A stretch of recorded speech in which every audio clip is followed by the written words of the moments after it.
KBS 1라디오 뉴스레터 K.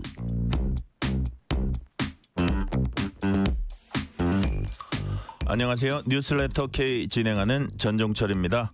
윤석열 대통령의 비상기업 사태에 대한 상설특검 수사 요구안이 국회 본회의를 통과했습니다.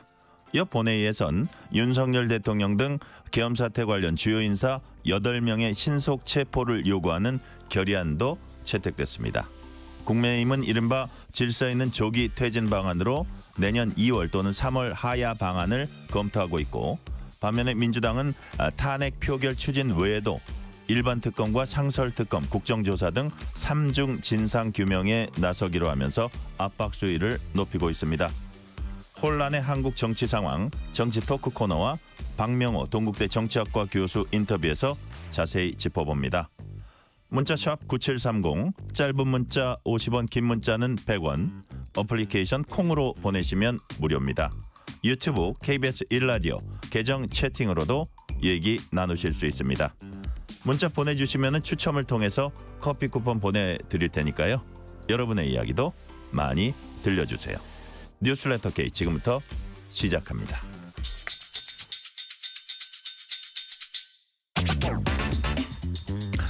오늘 하루 가장 뜨거운 뉴스들만 골랐습니다. 뉴스레터 K 정치 토크, 송영훈 국민의힘 대변인, 신현영 전 민주당 의원 나오셨습니다. 어서 오세요. 예, 반갑습니다. 네, 안녕하세요.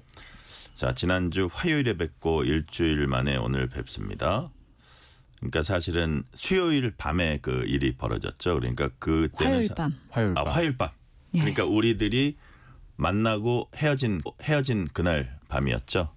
그래서 정확하게 그럼 일주일 전이네요. 그죠? 예. 일주일 전에 그날인데, 자, 오늘 뭐 전국 상황이 매일매일 하루하루가 다르게 급변하고 있습니다. 민주당은 윤석열 대통령 탄핵 표결을 매주 토요일 하고 그다음에 일반 특검, 상설 특검, 국정조사 이른바 3중 진상규명 추진한다는 입장입니다. 신현영 의원, 민주당이 앞으로 어떻게 하겠다는 건지 좀 짧게 정리를 해주세요. 네, 저는 이렇게 일주일 만에 대한민국이 뒤집어질 수도 있구나. 그만큼 우리의 정치가 너무 중요하구나. 느끼는 하루하루였습니다. 지금도 KBS 오면서 국회를 지나오는데요. 네. 매일매일 촛불 시민 집회를 하기 위해서 이제 또 모여드는 인파들을 느낄 수가 있었습니다. 민주당은 윤석열 대통령이 탄핵이 될 때까지 최선을 다해서 할 수 있는 여러 방법들을 동원해서 일반 특검, 상설 특검, 국정조사, 3중 진상규명을 추진하기로 했습니다. 아마 이 부분에 있어서는 국민의힘에서도 진상조사와 규명은 필요하다라는 공감대를 얻을 수 있을 거라 생각하는데요. 대표적으로 오늘 본회의가 열려서 상설 특검에 대해서 본회의에서 통과를 시켰는데요.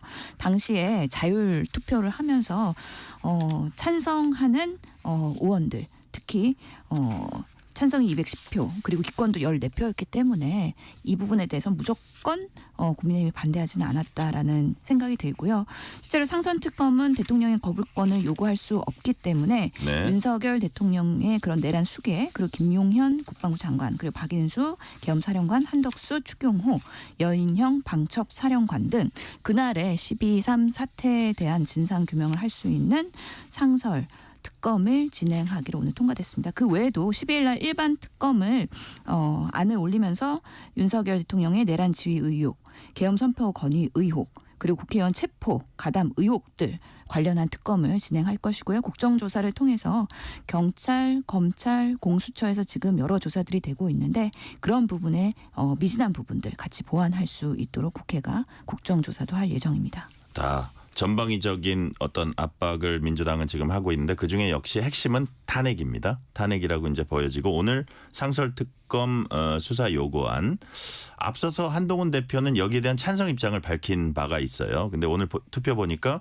국민의힘 의원 23명이 찬성표를 던졌습니다. 이 결과를 송영훈 대변인께서 어떻게 해석하십니까?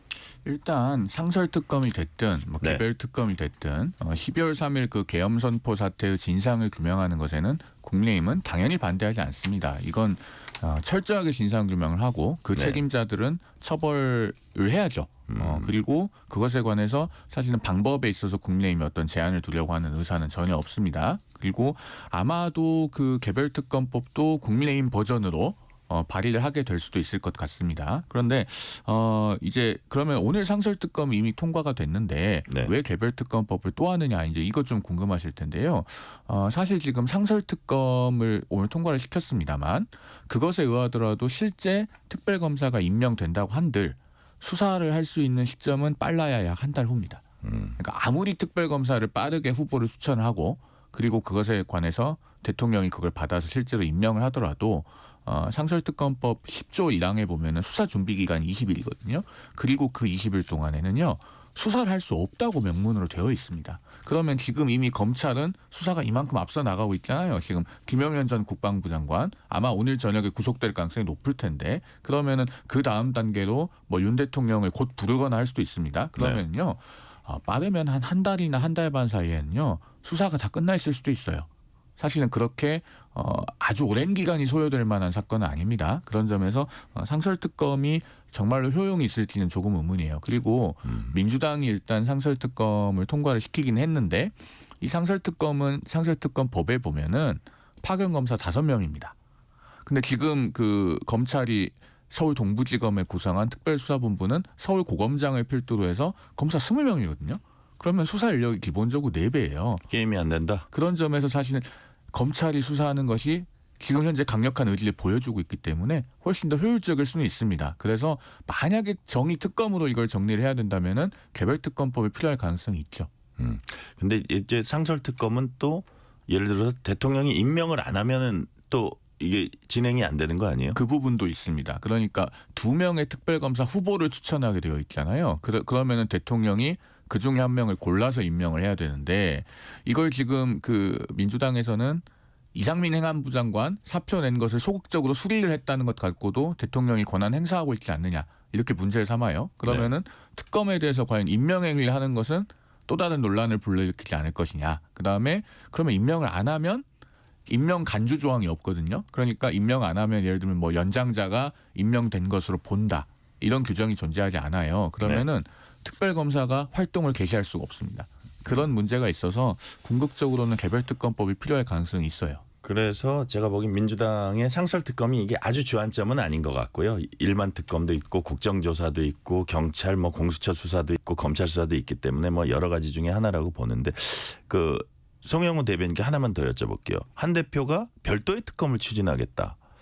이게 좀 실효성이 있는 겁니까? 어떻습니까? 그러니까 특검이라고 하는 것이 항상 디테일에 있어서는 그러니까 뭐 특검 후보를 어떻게 추천할 건지 또 수사 기간이나 수사 인력 이런 것들을 어떻게 할 건지에 대해서는 조금씩 다른 의견들이 있지 않겠습니까? 네. 그런 것들을 뭐 국민의힘 버전도 발의를 하고 네. 여야 합의로 특검을 하게 되면은 사실 논란의 여지도 없고 또 어떤 대통령의 제2요구권 행사 가능성도 사실상 없어지는 것이고 그런 측면에서 의미가 있고 특히 중요한 것은 지난 토요일에 이제 그 탄핵소추안 표결 과정에서 국민의힘 의원들이 거의 대부분 표결에 참여하지 않음으로써 국민들로부터 상당히 부정적인 시선을 받고 있는 현실을 부인할 수 없습니다. 네. 그런 상황에서 특히나 국민 여론에 민감한 그 정치 그 행보를 보여왔던 한동훈 대표로서는 여당의 수장으로서 국민의힘이 이 12월 3일 계엄 선포 사태의 진상규명에 매우 소극적이거나 반대하는 것이 아니냐라고 하는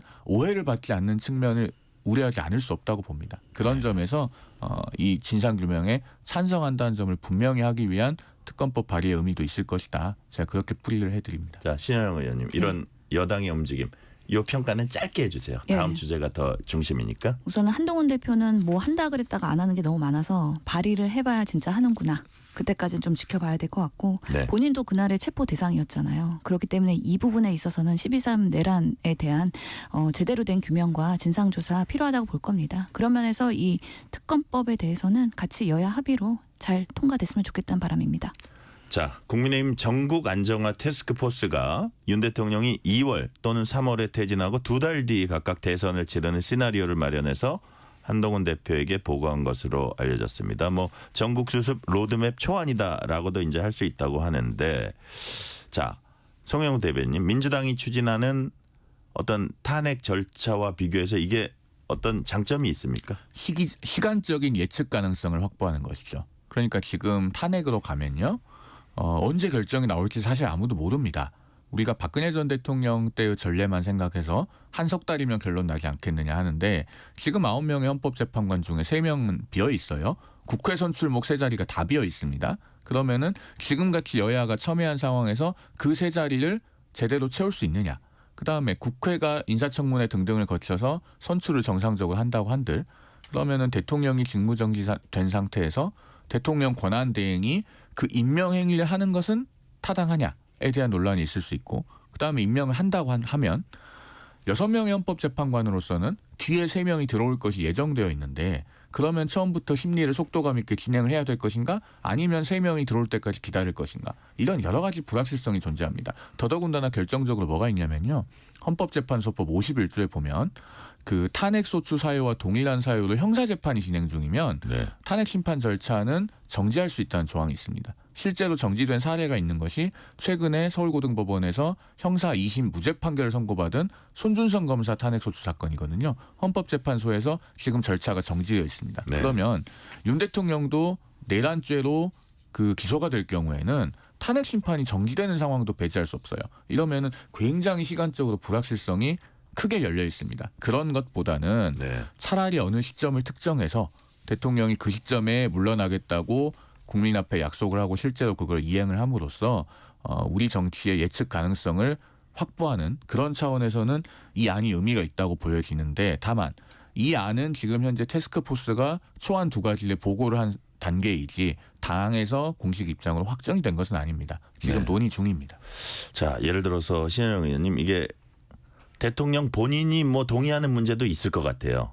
이전에 박근혜 대통령 때는 이런 비슷한 걸 제안했을 때 이제 받아들이지 않았고 그다음에 탄핵 절차로 갔는데 자, 여당의 이러한 움직임에 대해서 탄핵만이 정답이다? 어떻게 보십니까? 저는 지금 뭐 그 질서 있는 퇴진하면서 전국 안정화 대안을 TF가 마련한다고 하는데 대단히 국민의힘에서 착각하고 있다. 지금 국민의 명령으로 당장 윤석열 대통령은 자리에서 내려오라고 명령하고 있습니다.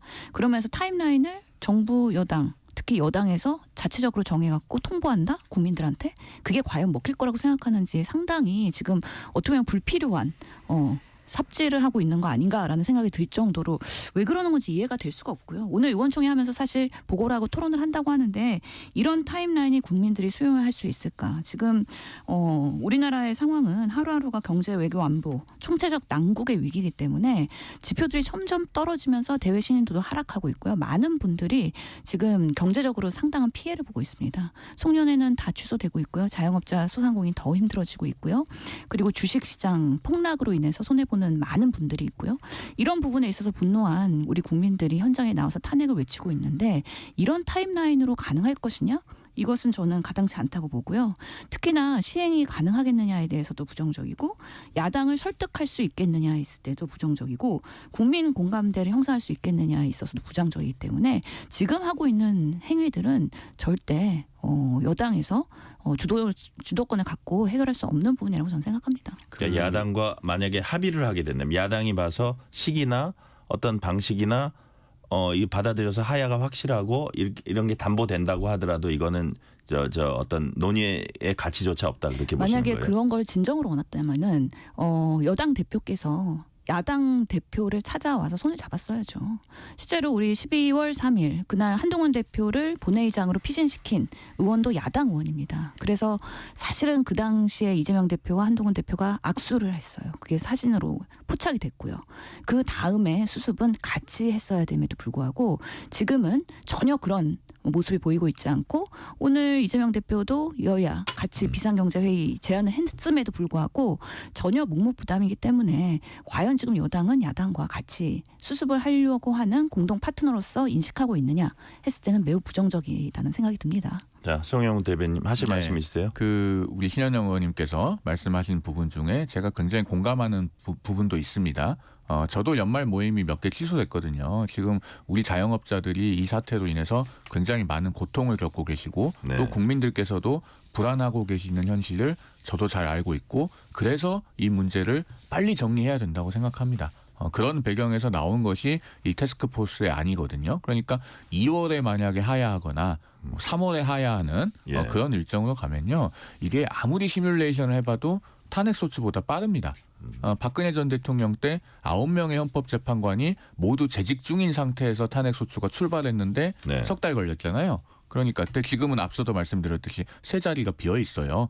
그런 상황을 생각해 보면은 이것이야말로 혼란을 빨리 종식하고 조기의 상황을 매듭짓기 위한 그런 안이다. 그렇게 해서 우리 국민들의 고통을 좀 덜어드리고 민생을 안정시키기 위한 그런 고려가 있는 것이다라는 말씀을 드립니다. 저는 지금 여당의 신영 행태가 의원님. 오히려 사회적 갈등과 불안을 더 야기시킨다고 생각을 합니다. 불확실성이라는 것이 지금 증권이나 주식에서는 상당한 리스크로 작용을 하고 있는 상황이고 사실은 그런 타임라인으로 한다고 해도 그럼 해야 할 때까지는 대통령께서 국군 통수권자로서 계속 계시는 거잖아요. 그렇기 때문에 어제 국방부에서 여전히 국군 통수권자는 윤석열 씨이다라고 인정을 하면서 대외 신인도 추락하고 주가 하락하고 그러면서 또 기재부에서는 그거 극복하려고 또 예산을 퍼붓고 이런 어떻게 보면 악순환의 그런 반복에 점점 확산되고 있는 상황인데 이런 방식으로의 타임라인이 안정적이라고 생각하는 것 자체가 착각이 아닐까라는 생각도 큰 우려가 되는 부분입니다. 자, 송영훈 대변인께 이거 여쭤볼게요. 민주당은 한덕수 총리를 내란죄로 고발하고 이제 수사받아야 됩니다. 총리 탄핵도 지금 검토하고 있습니다. 오늘 법무부 장관 그다음 경찰청장은 이제 탄핵 보고를 오늘 본회의에 했고요. 자, 이른바 이제 줄탄핵이 예상되고 있는데 자, 탄핵이든 구속이든 행정부 시스템은 돌아가야 되잖아요. 근데 그 대응은 뭐 필요하다고도 할 수 있는데 민주당의 이 같은 대응은 어떻게 보십니까? 똑같이 이제 신 의원께도 드릴게요. 먼저 송영훈 대변인께. 다 탄핵하면 손은 누가 키웁니까? 국정은 돌아가야 되잖아요. 그러니까 야당이 대통령 탄핵 소추를 주장하는 것은 그 동의 여부를 떠나서 이해는 합니다. 그런데 한덕수 국무총리는 오랜 세월 직업 관료로 살아오신 분이고 사실은 정치인이라고 보기에는 좀 거리가 있는 분이에요. 그리고 대통령이 뭐 탄핵 소추가 되든 혹은 그 밖에 다른 상황으로 인해서 사고로 직무를 수행할 수 없는 것으로 판단이 되든 그러면 한덕수 총리가 당장 대응을 해야 됩니다. 그런데 그 한덕수 총리마저 탄핵 소추에서 직무 정지를 시키면 그러면은 부총리가 대통령 권한 대행해야 됩니까? 그렇게 되면 얼마나 나라가 혼란스럽겠습니까? 자, 그리고 민주당의 논리는 여하튼 몸으로 막지 못했다. 내란 동조자다 이런 논리거든요. 그 부분은 어떻게 보세요? 49년생 한덕수 총리가 그걸 어떻게 몸으로 막을 수 있겠습니까? 혼자 힘으로 막을 수가 없었겠죠. 저 계엄은 국무회의의 심의사항이지 의결사항이 아니어서 그 자리에 모인 국무위원들이 아무리 안 됩니다 하고 반대를 해도 대통령이 버튼 누르면 되는 거예요. 그래서 그런 반헌법적이고 위법하고 지금 내란 혐의를 받고 있는 상황이 생긴 것이 저도 매우 통탄스럽습니다. 그러나 그것을 한덕수 총리 개인에게 책임을 물어서 직무를 정지시키고 보겠다고 하면 자, 지금 감사원장도 직무정지돼 있고 방통위원장도 직무정지돼 있고 중앙지검장도 직무정지돼 있고 거기다가 국무총리, 법무부 장관, 경찰청장 다 줄줄이 직무정지시키면 대한민국은 누가 일을 합니까? 행정 시스템이 마비된다? 그렇죠. 그게 민주당에도 저는 좋지 않다고 생각합니다. 왜냐하면 앞으로 만약에 대선이 앞당겨지면 민주당은 결국은 우리에게 국정을 위임해달라라고 말해야 되는 입장인데 이렇게 국정이 다 안 돌아가게 하면 국민들께서 과연 민주당이 안정적으로 수권할 수 있는 세력이라고 생각하실지는 매우 의문이거든요. 자, 이런 송영훈 대변인의 말에 대해서 우리 신영 의원님 어떻게 보세요? 49년생 한덕수 총리님이 총리도 경험이 많으시고 정치의 경험이 많으시다면 정말 이 상황에서 비상계엄이 일어난다는 거를 예측했을 때 대한민국이 얼마나 파탄이 되고 망가질 거를 분명히 뻔하게 예상이 되는 상황에서 바지끄랭이라도 정말 잡고 늘어지거나 들어눕거나 국무위원들이 정말 진정으로 윤석열 대통령을 생각한다 그러면 수단과 방법을 가리지 말았어야 된다고 생각을 하는 거죠. 근데 윤통의 그런 비상계엄을 그 현장에서 막지 못한 모든 국무위원들은 사실은 내란죄의 수사 대상이자 공범일 수밖에 없습니다. 그런 분들이 권한 대항으로 대한민국을 다시 이끌겠다? 국민들이 그것을 받아들일까요? 지금 경찰, 검찰, 공수처 다 조사를 하고 있지만 권력의 눈치를 얼마나 보지 않고 제대로 수사할지에 대해서는 아직까지는 지켜봐야 된다고 생각을 합니다. 각 부처에서 경쟁적으로 수사를 하고 있고 검찰도 이번에는 오명을 벗기 위해서 열심히 하는 것처럼 보이지만 여전히 거기에 특수본부장은 한동훈 대표의 또 같은 동문이고요.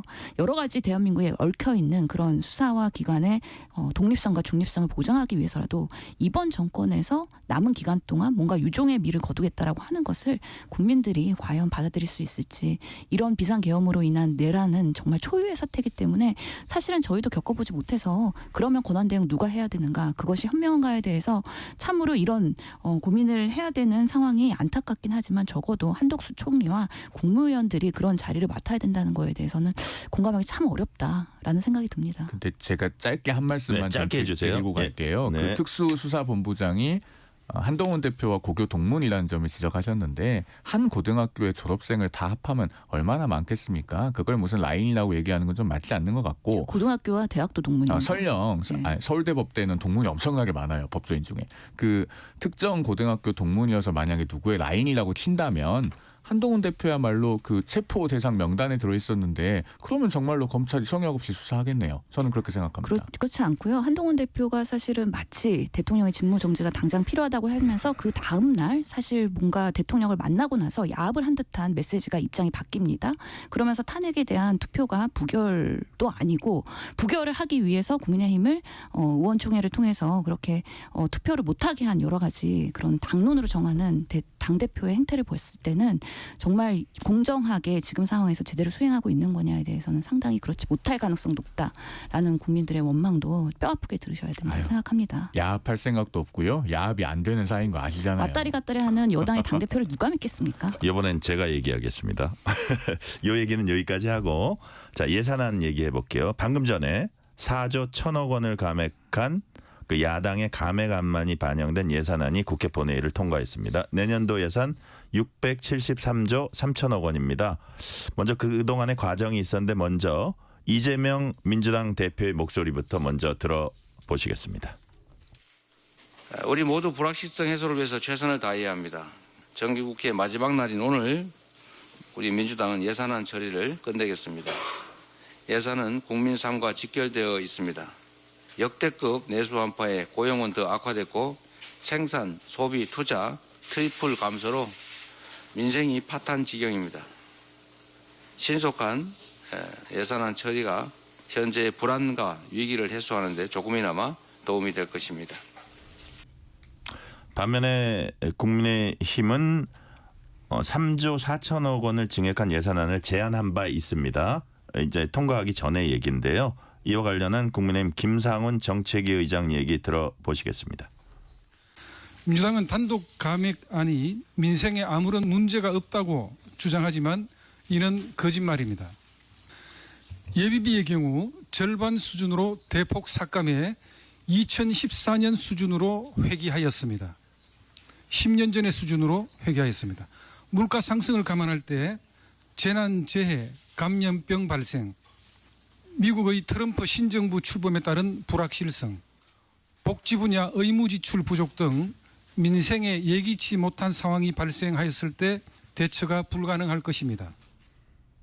자, 신은영 의원님, 이게 지금 이제 어떤 민생의 시급성, 이거는 다들 인정하는 건데, 예산안의 합의 처리, 이것도 아주 중대한 원칙인데 좀 빨랐다고 느끼지 않으세요? 어떻게 평가하십니까? 방금 속보가 떠서 또 예산안이 통과됐다 본회의에서 예. 그렇게 나오는데, 결국에는 오늘까지 막판 협상을 했습니다. 그래서 여야도 만나고, 그리고 네. 최상목 경제부총리가 사실은 그 복원을 하기 위한 노력을 한 것으로 보이는데, 결국에는 불발되면서 이렇게 단독으로 통과될 수밖에 없었는데요.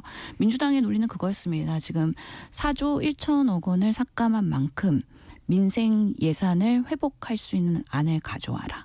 그러면 복원시켜주겠다.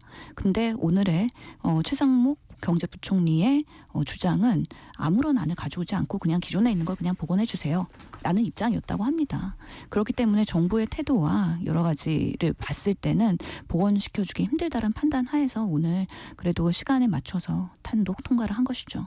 네, 송영훈 대변인님, 제가 어떻게 보십니까? 제가 그런 말씀을 최근에 곧잘 드리는데요. 그 며느리가 아무리 미워서 쫓아내고 싶어도 시어머니가 손주 다리를 부러뜨리면 안 됩니다. 그 손주 다리 몽댕이를 부러뜨리는 걸로 화풀이를 하면 안 되거든요. 그런데 지금 민주당의 예산안을 대하는 태도가 그래요. 그러니까 며느리가 집에 불을 지르겠다고 휘발유를 끼얹었으면 그런 며느리하고는 결국은 이혼시켜야죠. 재판상 이혼이냐 협의 이혼이냐만 남았습니다. 근데 그렇다고 해도요. 손주 밥은 새끼 먹여야 돼요. 지금 보면요. 지난주에 우리가 이 자리에서 예산안에 관해서 아주 상세하게 대화를 나눴습니다. 전공의 지원 사업 한 1,000억 원 가까이 931억 원 삭감했는데 결국은 그대로 통과됐잖아요. 지금. 그리고 그 대학생 근로장학금 사업도 예산을 깎고 심지어 취약계층 아동 그 자산 형성을 지원해주는 그 사업도 예산을 깎았습니다. 오늘 보니까 뭐도 깎았냐면요. 그 우리 지금 라디오 듣고 계시는 청취자분들 중에 운전하고 계시는 분들도 많이 계실 텐데 화물자동차 운전자 그 휴게소 건립 사업 그것도 예산을 깎았더라고요. 그러니까 정말 민생에 필요한 예산이면은 뭐 해주겠다라고 하면서 사실 민주당이 민생에 필요한 예산을 깎았습니다. 자, 이재명 대표가 역대급 내수 한파에 고용은 더 악화됐고 생산, 소비, 투자 트리플 감소로 민생이 파탄 지경입니다. 이거 본인이 이야기했어요. 그러면은 오히려 적극 재정을 해서 예산을 더 투입해야 되는 거 아닌가요? 그런데 4조 원 이상 예산을 감액해버리면 그럼 우리 경제는 더 나빠지겠죠. 내년 봄쯤 되면은 국민들께서 경기가 왜 이렇게 어렵냐라고 할 텐데 그때 가서 민주당이 예산을 깎아서 이렇습니다라고 말씀드리면은 민주당에서는 뭐라고 하실지 참 궁금합니다.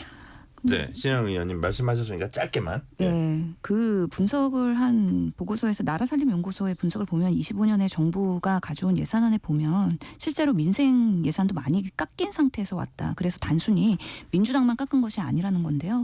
정부안 감액 상위를 보면은 고교 무상교육 그리고 임대주택 이런 부분까지도 이미 깎인 상태에서 왔기 때문에 이게 마치 민주당만 민생을 깎는 것처럼 얘기하고 있는데 그거는 그냥 정치적 프레임이다라고 생각을 합니다. 자, 반면에 오늘 본회의에선 소득세법 개정안 통과됐습니다. 개정안은 금융투자소득세 폐지, 내년에 시행될 예정이던 가상자산 과세 2년 유예안 담겨 있습니다.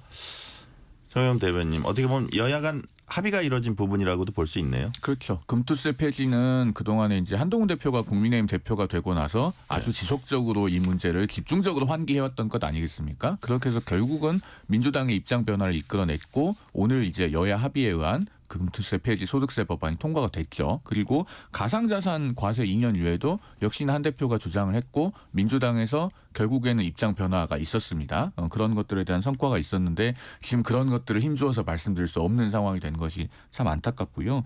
그 이제 상속세에 관해서는 아직도 민주당이 좀 전향적인 입장을 보이지 않고 있는 것 같은데 오늘 부결됐죠. 그렇죠. 공제확대 법안하고. 그렇습니다. 이 부분은 좀 장기적인 관점을 갖고서라도 민주당이 상속세가 현재의 경제 현실에 부합하는지. 왜냐하면 2000년 이후로 이 상속세 세율 변경이 없거든요. 그런데 그동안에 우리 경제는 많이 성장을 해서 사실 아파트 한 채 상속하는 경우에도 의외로 상속세 부담이 꽤 발생합니다. 그래서 이런 부분에 대해서 좀 전향적인 시각을 보여야 될 때가 되지 않았나라는 말씀을 드립니다.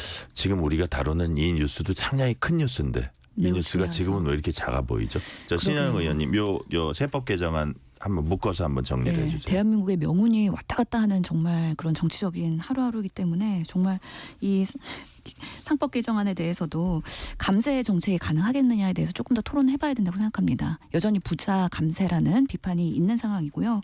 특히나 우리의 재정 건전성 주장하는 정부 여당인데 23년에 세수 결손이 56조, 올해 35조 예상하고 있기 때문에 이런 부분에 있어서 감당 가능한 재정이겠느냐, 그 세수를 재원 마련 어떻게 할 것이냐에 대해서 조금 더 토론이 필요하다. 그럼에도 불구하고 상속세 등 여러 가지 세법에 대한 불리한 것 때문에 자산가들은 해외 유출이 되거나 이민이 되거나 이런 부분에 있어서도 부작용이 나타나고 있거든요. 다 같이 머리 맞대야 되는 부분이라고 생각합니다. 네, 이 시간 교통 상황 알아봅니다. 라디오 교통정보센터 유하영 리포터 나와주세요. 네, 이 시각 교통정보입니다. 화요일 퇴근길 정체가 빠르게 늘었습니다. 서울 시내에서는 강변북로 일산 방향 청담대교에서 가양대교까지 정체고요. 올림픽대로 공항 쪽으로 청담대교부터 가양대교까지 1시간 정도 걸립니다. 내부 순환도로 성산 쪽으로 월곡램프에서 성산램프까지 정체고요. 고속도로는 수도권 제일순환고속도로 구리에서 판교 방향 통일로 나들목에서 송추까지 막힙니다. 경부고속도로 서울 방향 30km 정체인데 입장 휴게소에서 안성까지 가장 많이 막히고요. 서해안고속도로 서울 쪽으론 서평택 분기점에서 화성 휴게소까지 밀리고요. 더 가서 비봉에서 팔곡 분기점까지 또 광명역에서 금천까지 정체입니다. 남해고속도로 부산 쪽으로 칠원에서 함안 2터널까지 밀리고요. 북부산 요금소에서 덕천까지 더딘 흐름입니다. KBS 교통정보센터였습니다. 퇴근길 당신과 함께 읽는 세상 이야기 KBS 1라디오 뉴스레터 K. 민주당은 2차 탄핵 소추안 표결은 모레 즉 10일 본회의에 보고를 하고 14일에 이제 직접적으로 표결을 할 예정입니다. 탄핵 투표에 참석하지 않은 국민의힘 의원들에 대한 여론 압박도 이제 높아지고 있습니다. 송영훈 대변인님, 관련해서 당내 분위기 어떤가요?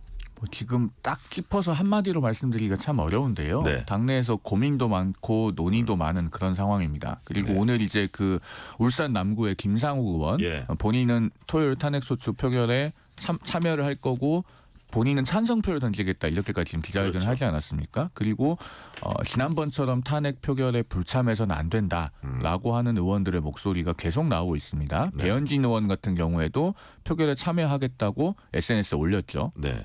그리고 오늘 그 상설특검 예.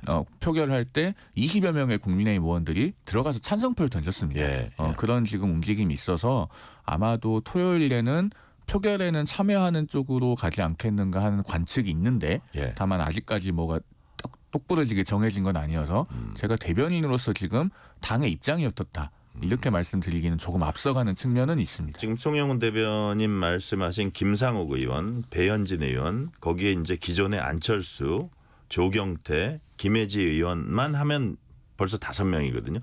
진정호 의원도 비슷한 얘기한 것 같은데. 네, 진정호 의원도 그죠? 표결에는 참여해야 하는 게 맞다는 입장을 갖고 물론 의견을 배현진 갖고 있는 걸로. 의원도 뭐 찬 반 이 얘기는 안 했어요. 표결에 참여하는 게 맞다는 얘기를 했는데 여하튼 자 이런 분위기가 밑에서부터 초재선 의원들한테 이제 올라오고 있고요. 자 이런 부분을 신영 의원님이 바라보실 때는 어떻게 될 것 같아요 이번 주말에? 이번에 자유투표로 간다 그러면 오늘 윤석열 포함한 신속 체포 결의안 수정안이 통과됐는데 그때 기권 던진 국민의힘 의원 3명이 있습니다. 한지아, 김용태, 김재섭 의원들. 지금 현장에서 이번에 탄핵 표결 안 했다고 엄청나게 국민들한테 그리고 지역 주민들한테 지탄받고 있거든요. 그 국민의 대표로서 국회의원이 의정활동하는 데 있어서 본인이 행사해야 될 그런 권한을 행사하지 않았다. 매우 부끄러운 일입니다. 특히나 젊은 정치인들 여전히 그런 오래된 낡은 관료적인 정치에 그 답습되지 않은 정치인이라면 분명히 양심의 가책을 느낄 것이고요. 그렇다면 저는 계속 매주 탄핵 투표를 하면서 변화가 생길 거라고 생각합니다. 저는 그런 분들이 국민의힘에 앞으로 변화를 주도해 나가야 되는 사람이 돼야 된다고 생각하고요. 지금 국민의힘이 여러 변화가 있지 않습니까? 원내대표 이제 선거도 해야 되고 그럴 때 한동훈 대표가 이번에 그 비상계엄에 그 종결 투표에 참여한 18명 중에 한 명이 뭐 더 행사를 해야 되는 거 아니냐 이런 얘기를 했습니다. 이제 국민의힘도 중진 의원들이 그런 분위기를 주도하면서 구태의 정치를 하는 게 아니라 정말 새로운 정치를 할 수 있는 또 중요한 계기라고 생각하기 때문에 이런 분들이 오히려 더 목소리 크게 내야 된다. 그래서 저는 오늘 김상욱 의원의 기자회견 보면서 분명히 나비 효과가 있을 것이다. 라는 생각을 했습니다. 자, 송영훈 대변인 이제 정치부 기자 입장에서 보면 한동훈 대표가 과연 무슨 생각을 할까 그 머릿속을 이제 생각을 해보고 중진 의원들의 지금 어떻게 보면 강고한 4선 이상 중진 의원들의 강고한 입장하고 이렇게 되게 또 이렇게 대치되고 있나 대립되고 있나 이런 느낌을 받거든요.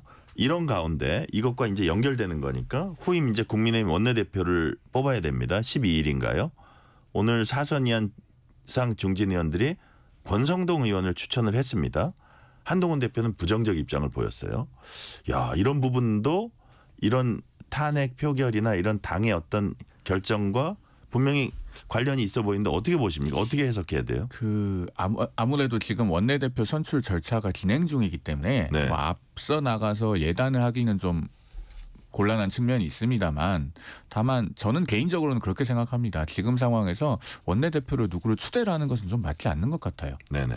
그 당이 어려운 상황이지만 그걸 감당하겠다고 그 십자가를 매겠다고 하는 네. 그런 분들이 적어도 복수의 후보자가 나오고 그분들 중에서 그 의원단 내부의 치열한 토론과 경쟁을 거쳐서 원내대표가 선출되어야 충분한 리더십을 확보할 수 있을 거라고 생각합니다. 그리고 이런 상황에서 만약에 이걸 감당하겠다는 분이 정말 한 분밖에 없다면 그것은 어떻게 보면은 좀 불행한 일이기도 하다고 생각합니다.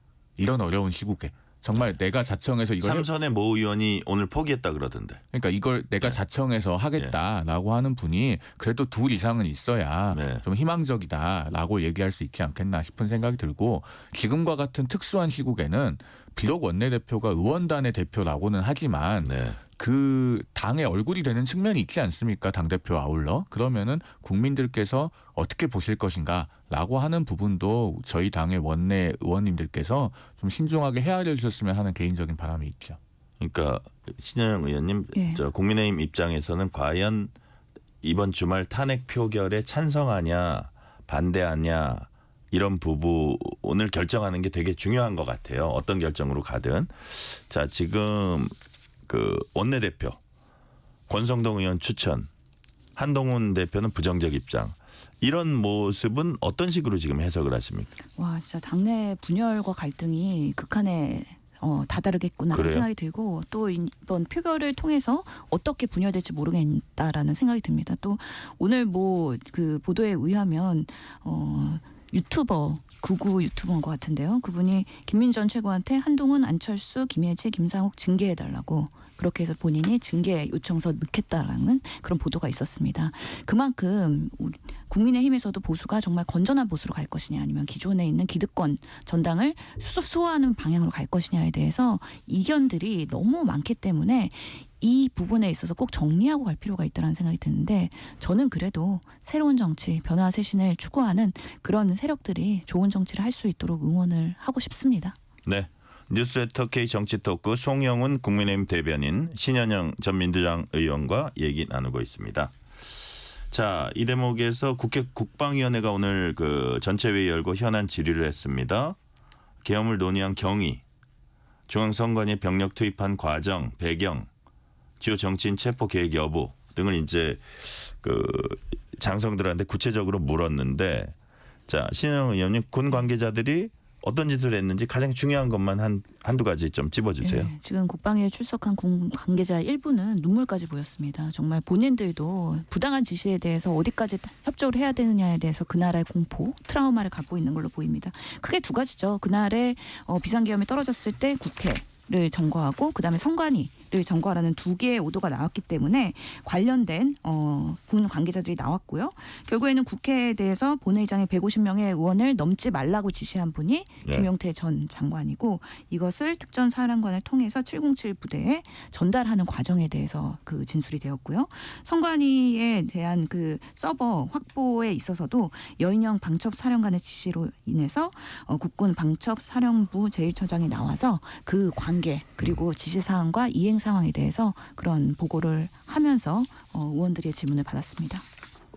송영훈 대변인께서는 국방위 전체 회의 오늘 현안 질의 어떤 점 가장 좀 주목해서 보셨어요? 일단은요. 이 12월 3일 계엄 선포 사태에 관해서는 정말 한치의 남김없이 진상을 정확하게 규명하고 또 네. 책임자는 처벌하는 것이 필요합니다. 그런데 그 과정에서 뭔가 우리 안보를 허술이하거나 특히나 우리 국익과 국가 안보 차원에서 비밀이 유지될 필요가 있는 사항에 대해서 예. 국방위에서 지나치게 파고들어서 노출이 되는 상황이 있으면 그건 곤란하다는 생각이 우리 듭니다. 드론기가 평양에 갔나? 맞습니다. 예, 그 부분입니다. 그러니까 과거에 이 무인기 관련해 가지고 우리 국방부의 공식 입장은 시인도 부인도 하지 않는다. 확인해 줄 수 없다였지 않습니까? 예. 그것은 이제 전략적 의도가 있는 거거든요. 그러니까 우리 군이 했더라도 사실은 그것을 시인하지 않아야 될 전략적 필요성이 있는 것이고 설령 우리 군이 안 했더라도 그런 능력이 있다는 것을 부인할 필요는 없기 때문에 또 그 부인하지도 않는 것이고 네. 그런 필요성이 있는 것인데 오늘 그 민주당 사성장군 출신 김병주 의원인가요? 마치 우리 국방부가 보낸 것처럼 기정사실화하는 듯한 그런 질문을 하셨던데 저는 대단히 부적절하다고 봅니다. 그러니까 이 계엄 선포 사태의 진상을 밝혀내는 것과 우리 국익 차원에서 지금 북한의 오물풍선이나 이런 것에 대해서 어떻게 대응을 준비해 왔고 또 어떤 대응 계획이 있었는지 이런 부분은 분리되어야 하거든요. 그 둘을 뭉뚱그려서 노출하지 않아야 될 것까지 노출시키는 것은 민주당은 언젠가는 정권을 잡지 않을 겁니까? 만년 야당을 할 것 아니라면은 저는 이런 태도는 정말 지양해야 된다고 생각합니다. 그런 부분에 대해서 네. 어떤 방식으로 그러면 국회 상임위가 운영될 건지에 대해서 논의 필요할 거라고 보이는데요. 실제로 정모의 같은 경우는 비공개로 하고 나중에 간사들이 브리핑하지 않습니까? 어느 범위에서 국방위도 군사 기밀에 대해서 질문할 수 있고 그다음에 소명할 수 있는지도 앞으로 고민해봐야 되는 부분이라 생각합니다. 한 가지 좀 더 있는데요. 네, 송영우 대변인. 김병주 의원 같은 경우는 그 최근에 그 특수전사령관인가요? 네. 그 면담을 하면서 그것도 유튜브로 찍어가지고 그게 특수전사령관, 수방사령관. 그렇죠. 그게 유튜브로 나갔잖아요. 사실 그때도 좀 눈물을 흘린 것 같은데요. 예. 군인들이 그런데 요즘, 사실 이것은 좀 부적절해요. 왜냐하면은 그 군인들 입장에서는 모르겠습니다. 지금 그 유튜브에 나와서 말했던 내용이 다 진실인지 아니면은 뭔가 본인들의 책임을 경감받기 위한 의도가 있는 내용도 포함되어 있는지는 모르겠는데 네. 그걸 뭐 국회 상임위에 나와서 진술을 한다거나 혹은 수사기관에 가서 진술을 한다든가 이런 것은 타당하고 또 필요한 부분이 있습니다. 그런데 그걸 특정 야당 국회의원의 유튜브에서 발언을 한다. 그리고 그게 유튜브로 나간다. 군의 정치적 중립 문제도 있고 그것이 적절한 매체 선정인지 사실 좀 의문이 있죠. 그러면은 그 의원들이 찾아가서 면담을 할 수는 있습니다. 그러나 과연 그것을 유튜브로 송출하는 것이 사려 깊은 행동인지 본인들도 좀 돌아보실 필요는 있다고 국회에 생각해요. 와서 기자회견하는 거하고는 다르다. 그렇죠. 그럼에도 자, 불구하고 신현영 의원님. 국민의 알 권리가 있는 것이고 특히 양심 선언을 할 때는 그 수사기관에서 할 수 없지 않습니까? 그리고 우리가 수사기관에서 선택적 수사나 선택적인 그런 진술을 활용할 수도 있는 그런 불신들이 있기 때문에 이런 부분에 있어서는 사실 국민들이 필요하다면 또 공개할 수도 있다. 그 대신 그 말에 대한 책임은 본인들이 지어야 된다. 이런 부분에서 저는 나름 군인들이 관련돼서 용기를 낸 거라고 보는데요. 더 응원해야 되는 부분 아닌가 싶습니다. 박정훈 대령도 본인이 항명죄로 그렇게 수사에 몰리면서도 당당하게 언론에서 본인 이름과 얼굴 내놓으면서 할 말 하면서 국민들한테 친송받지 않았습니까? 그런 부분에 있어서도 저는 무조건 이게 부적절하다라고 하면 군인들의 본인의 인권에 대한 문제이기도 하다고 생각됩니다. 자, 지금부터 수사 상황 좀 짚어보겠습니다. 어제는 이제 대통령 출국 금지했고 여기에서도 각 기관이 막 앞다퉈 요청을 했는데 법무부가 이제 출국 금지 조치했고요. 구속 긴급 체포 관련해 가지고 경찰은 요건에 맞다면 윤 대통령 긴급 체포할 수 있다는 입장. 공수처장은 국회에서 내란죄 중요 범죄자에 대해서는 구속 수사가 원칙이다 이런 말을 했고, 자 송영훈 대변인 법률가시니까 더더욱 윤 대통령 긴급 체포 내지 구속 수사 가능성 높다고 보십니까? 일단 그 전에요. 어느 네. 기관이 수사하는 게 맞는지의 문제를 잠깐만 좀 네네. 말씀드릴게요. 그 경찰은 지금 국수본에서 수사해야 된다고 주장을 하던데 지금 경찰청장이 주요 피의자 중 한 명이잖아요. 그런데 경찰이 수사를 하는 게 적절한가요? 오늘 이미 소환 조사했습니다. 그러니까요. 예. 그런 부분도 있고 그다음에 공수처는요. 대통령에 대한 기소권이 없어요. 그러면 만약에 공수처가 수사해가지고 구속을 시킨다고 하면 중간에 검찰의 신병을 인도해야 됩니다. 그런 문제들이 있어서 우리 검찰은 12.12.5.17 사건을 수사를 해봤어요. 내란으로 단죄했지 않습니까? 네. 그리고 과거에 그 이석기 전 의원 통합진보당 내란 선동 사건 수사해서 기소하고 처벌도 이끌어낸 경험이 있어요. 그렇기 때문에 검찰이 수사하는 것이 맞다라는 생각이 1차적으로 들고요. 네. 그다음에 긴급 체포와 구속 수사 가능성. 일단 긴급 체포는 요건이 세 가지가 있죠. 첫째로 사형 무기 또는 3년 이상의 징역에 해당하는 그런 죄를 범하였다고 의심할 만한 상당한 이유가 있어야 됩니다. 그런데 우리 형법상 내란의 우두머리는 사형, 무기징역, 무기금고만 있어요. 법정형에. 그러니까 이 부분 요건은 해당을 할 거예요. 그리고 현직 대통령이니까 도망할 염려는 없다고 하더라도 대통령이 갖는 권한이 워낙에 포괄적이기 때문에 그것을 행사하지 않고 있다고 할지언정 증거인멸의 염려가 있다고 볼 여지도 있습니다. 그런데 이제 긴급체포는 법원으로부터 체포영장을 받을 만한 시간적 여유가 없어야 되거든요. 네. 그런 긴급성이 요구되는데 이 부분에 대해서 이제 긴급성 요건을 충족하는지 저는 그 부분은 좀 신중하게 검토해봐야 된다는 생각을 하고 있습니다.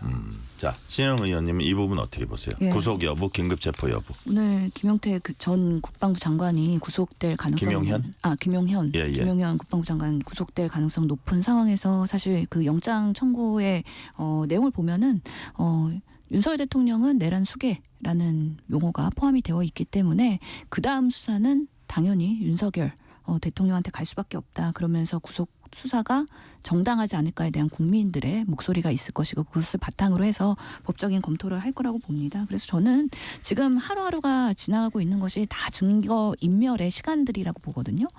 빠르게 수사하고 빠르게 구속하면서 좀 국민들의 지금 불안과 걱정 그리고 대한민국이 정말 어떻게 될 것인가에 대한 좀 미래의 불안을 이제는 조금 예측 가능하도록 수사기관에서 좀 더 힘내주셔라라는 말씀 드리고 싶습니다.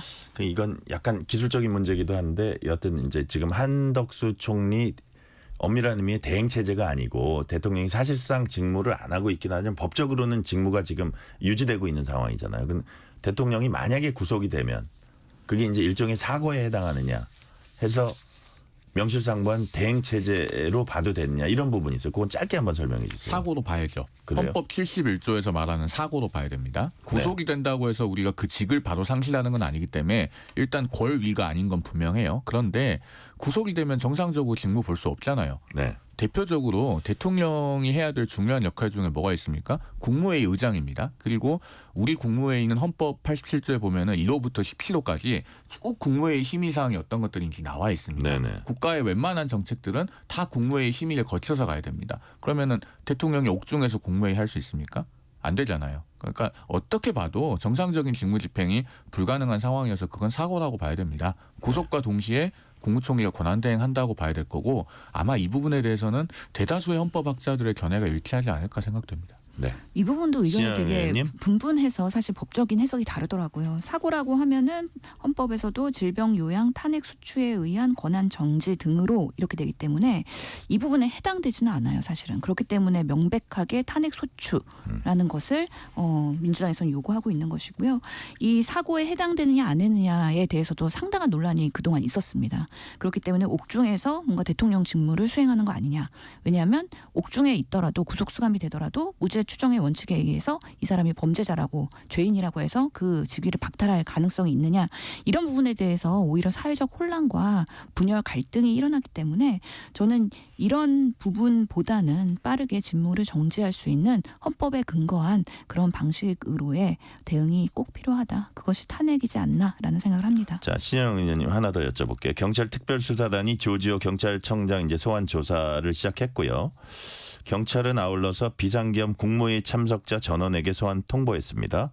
자, 민주당 입장에서는 계엄 선포 막지 못한 것도 내란 동조자다. 처벌 대상이다 이렇게 보시는 건가요? 특히 그날 비상계엄에 있을 때 공모회가 열렸고 11명 정도가 참여를 했다고 하는데 그 외에도 배석자가 있는 걸로 알려져 있어요. 네. 그렇다면은 그날 의결을 못하더라도 사실은 보고하고 논의할 수 있는 상황에서 소극적으로 반대했던 것 같아요. 그런 부분에 있어서는 당연히 공범에 대해서 어느 부분이 어떤 발언을 했는지에 대해서 규명이 되면서 이런 부분의 소명과 진상규명 돼야 된다고 보이기 때문에 공범이라고 보시는 거예요? 지금으로서는 우선은 가능성이 있다라고 보고서는 조사가 필요한 부분이기 때문에 국무위원들이 지금 다 사의를 표명하지 않았습니까? 그럼에도 불구하고 오늘 국무회의가 열리지 않았습니까? 이런 대한민국의 모순이 어디 있습니까? 그렇기 때문에 빠르게 이 상황을 정리할 수 있는 법적인 대응 따박따박 해야 된다. 근데 지금은 너무 유야무야 가면서 해석이 오히려 분분하고 갈등이 유발되고 있기 때문에 대한민국의 리스크가 더 커지고 있다고 생각이 듭니다. 자, 송영훈 대변인 계엄 선포 막지 못한 게 처벌 대상이다. 예를 들어서 적극적으로 가담한 거하고 막지 못한 거하고 좀 차이가 있나요? 어떻게 보세요? 그렇죠. 그 국무회의에서 그 계엄은 심의사항이지 의결사항이 아닙니다. 그래서 아까도 제가 잠깐 말씀드렸지만은 국무총리 이하 거기 참석한 국무위원들이 다 같이 반대를 해도 대통령이 그냥 하겠다고 하면 되는 거예요. 그러면은 반대 의견을 표명한 사람도 우리가 동조자로 봐서 처벌할 근거는 없습니다. 네. 다만 뭐 정무적 책임 이런 것은 좀 별개로 봐야 되겠죠. 그러니까 그 국무위원들이 다 사표를 낸 것이고 다만 그렇다고 해서 지금 사표 수리도 안 되고 있는데 일도 안 하고 출근도 안 하면은 그거야말로 현 상황에 대한 책임을 회피하고 도망가는 건 아니겠습니까? 누군가 이제 논란 없이 인사권을 행사할 수 있어서 사표가 수리될 때까지는 그래도 직분을 다하면서 책임 있는 자세로 역할을 수행하는 것이 맞다고 봅니다. 네. 지금 공무원들이 신현우 다 의원님? 지금 정부 부처에서 일을 할 수가 없는 상황이에요. 그래서 대한민국이 정부 부처 행정부가 멈췄다라고 생각이 들고요. 그러면서도 여전히 대한민국의 세비로 공무원들 그리고 국무위원들 다 윤석열 대통령도 뿐만 아니라 다세비가 나가고 있는 상황입니다. 이 상황을 하루빨리 정리를 할 필요가 있다라는 생각이 듭니다. 그래서 끝으로 하나만 더 네. 말씀드리면요. 우리가 이번 12월 3일 계엄선포 사태에서 확인한 게 뭐냐면 우리나라 대통령제의 취약성입니다. 이른바 프레지던시 리스크라고 하는 거죠. 네. 그러니까 대통령이 정말 어떤 극단적인 의사결정을 하거나 극단적인 판단을 하는 경우에는 누구도 막을 수 없는 그런 구조적 취약성이 있다는 걸 확인을 했습니다. 그런데 윤석열 대통령은 여당이 108석이기 때문에 그나마 빨리 계엄이 해제가 됐습니다. 그런데 차후에 등장하는 어떤 대통령이 정말 170석, 190석 이렇게 갖고 있으면서 극단적인 의사결정한다면 그때는 정말 막을 수가 없습니다. 그러니까 사람만 쫓아내고 똑같은 구조의 새로운 사람만 다시 대통령을 뽑는 것 말고 제도 개혁이 필요하다. 그 이상의 해결책이 필요한 시점이 아닌가 이걸 우리가 좀 짚고 넘어갈 필요가 있다는 생각을 해봅니다. 네, 그래서- 신영 의원님. 그래서 의장님이 여야 빨리 만나라고 했잖아요. 그럼 빨리 만나야지 왜 의원총회만 계속 하고 계십니까? 답답합니다. 예. 여야는 시점이 이제 만날 것 같고 시간이 한 1분 약간 안 남았는데 짧게 한 줄씩만 말씀해 주세요. 검찰, 경찰, 공수처까지 막 경쟁하듯 수사 벌여가지고 막 중구난방식이 되고 막 예를 들어서 뭐 증인은 피의자는 여기가 있고 증거는 여기가 있고 압수수색은 여기서 하고 어떻게 정리하면 된다고 보십니까? 딱 짧게. 고기도 먹어본 사람이 잘 먹습니다. 검찰이 내란 수사 해봤잖아요. 검찰이 하는 게 저는 맞다고 봅니다. 검찰이 주도권을 갖고 해야 된다는 게 송영훈 대변인 말씀이자면 저 신영 의원님은요. 국민들이 검찰을 신뢰할 수 있을까요? 안 그래도 법사위에서 합동수사본부 얘기도 나왔고 공수처가 조금 더 경찰의 국수본과 협력해야 된다는 얘기가 나왔으니까 아마 부처 간의 논의를 통해서 조금 더 효율적인 수사가 이루어질 수 있도록 방안 모색해야 된다고 생각합니다. 네, 오늘 말씀은 여기까지 듣겠습니다. 송영훈 국민의힘 대변인, 신현영 전 민주당 의원이었습니다. 말씀 감사합니다. 감사합니다. 고맙습니다. 뉴스레터 K 1부 마치고 2부가 이어집니다.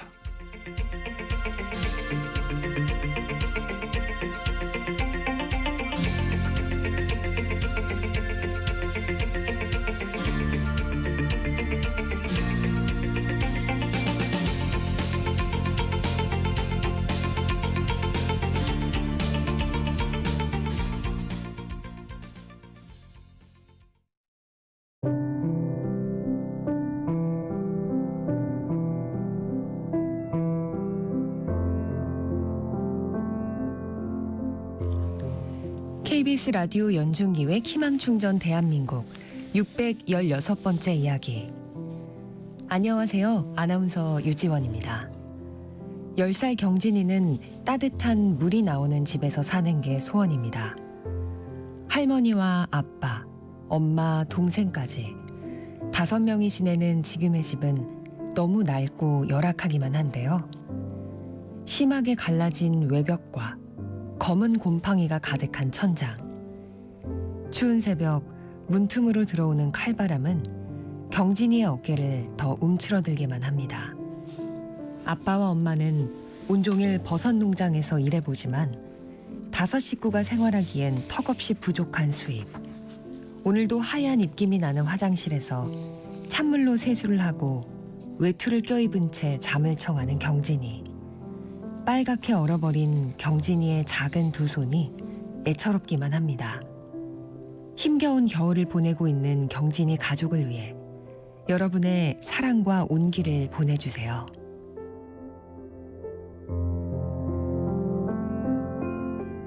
여러분의 따뜻한 손길이 희망의 빛이 됩니다. ARS 060-700-1580 060-700-1580 한 통화 3,000원으로 희망을 선물해 주세요. KBS 라디오 연중기획 희망충전 대한민국은 초록우산 어린이재단, 인탑스 주식회사, 그리고 청취자 여러분과 함께합니다. ARS 060-700-1580 한 통화 3,000원입니다.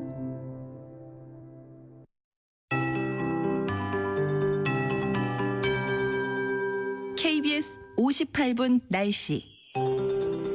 내일 비나 눈이 오기 전까지 강원 영동과 경상권 동해안을 중심으로 대기가 매우 건조하겠습니다. 내일부터 모레 사이 강원 동해안과 산지, 경북 동해안과 북동 산지에 비나 눈이 내리는 곳이 있겠고요. 비로는 5에서 20mm가 예보돼 있는데 산지에 눈이 쌓이는 곳도 있을 전망이라서 강원 산지는 5에서 10cm, 경북 산지는 1cm 내외의 눈이 예보돼 있는 상황입니다. 내일 아침 최저기온 서울이 0도로 오늘보다는 2도가량 높겠습니다. 세종, 대전이 영하 1도, 대구 1, 광주 2, 강릉, 부산 3도 등 전국이 영하 5도에서 4도 분포를 보이면서 내륙을 중심으로 내일 아침 기온이 좀 낮아 춥겠고요.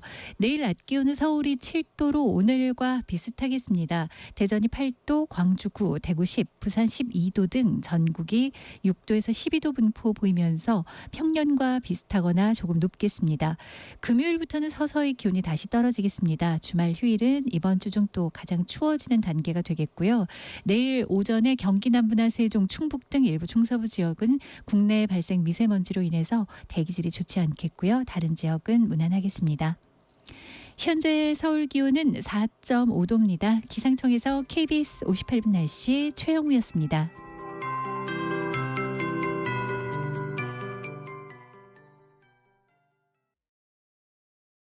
정성을 다하는 국민의 방송 KBS가 6시를 알려드립니다. AM 711kHz, FM 97.3MHz, KBS 1라디오입니다. HLKA.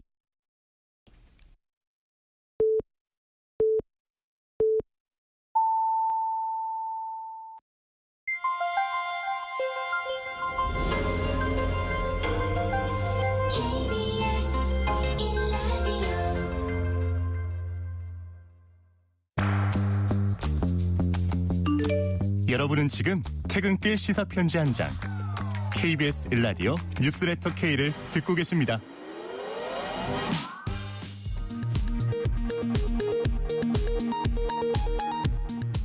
이 시각 라디오 정보센터 뉴스입니다. 대통령이 거부권을 행사할 수 없는 내란 상설 특검안이 국회 본회의를 통과했습니다. 윤석열 대통령과 김용현 전 국방부 장관은 물론 한덕수 국무총리, 국민의힘 추경호 전 원내대표도 수사 대상에 포함됐습니다. 국민의힘이 윤석열 대통령 2월 퇴진 후 4월 대선, 3월 퇴진 후 5월 대선 두 가지 안을 두고 검토에 들어갔습니다. 국민의힘 김상욱 의원은 대통령 탄핵소추안 표결에 찬성한다며 대통령의 즉시 하야를 촉구했습니다. 검찰 비상계엄 특별수사본부가 김용현 전 국방부 장관 구속영장을 청구하면서 윤석열 대통령과의 공모관계를 적시하고 조지호 경찰청장도 내란 혐의 공범으로 적시했습니다. 김 전 장관이 영장 실질 심사를 포기한 가운데 공수처도 김 전 장관 구속영장을 청구했습니다. 비상계엄 사태를 수사하고 있는 경찰 특별수사단이 국회 통제를 지시했던 조지호 경찰청장을 소환해 조사하고 있습니다. 비상계엄 국무회의에 참석했던 국무위원 등 11명에겐 출석을 공식 요구했습니다. 정부 제출안에서 야당이 4조 1천억 원을 삭감한 673조 3천억 원 규모의 내년도 예산안이 국회 본회의를 통과했습니다. 지금까지 라디오 정보센터 뉴스 편유희였습니다.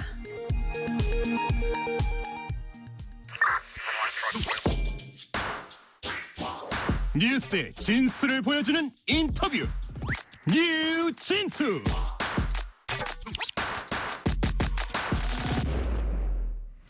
비상계엄 후폭풍이 거세게 불고 있습니다. 여당은 이른바 질서 있는 퇴진 세부 방안에 대한 검토에 들어간 반면에 야당은 이번 주말 다시 탄핵안 표결에 나선다는 방침입니다. 오늘은 동국대 정치학과 박명호 교수와 함께 소용돌이 치는 정국을 진단하고 해법을 고민하는 시간 가져봅니다. 지금 전화 연결돼 있습니다. 박명호 교수님 안녕하세요. 네, 안녕하세요. 자, 시간 내주셔서 감사드립니다. 감사합니다. 국민의힘 전국 안정화 태스크포스가 2월 퇴진 후 4월 대선 또는 3월 퇴진 후 5월 대선 등 두 개 시나리오를 일단은 마련해서요. 한동훈 대표에게 보고했고 그다음에 이제 세부적인 어떤 방안들을 이제 뭐 짜고 있다고 합니다. 자, 교수님 보시기에 이 방안 어떻게 보시는지 또 어차피 야당이 받아들여야 되는 사안인데 받아들일 수 있다고 보시는지 어떻게 보세요? 일부 보도에 따르면 오늘 중으로 확정될 것도 있다라고 하는 보도도 잇따르고 있는데요. 네네.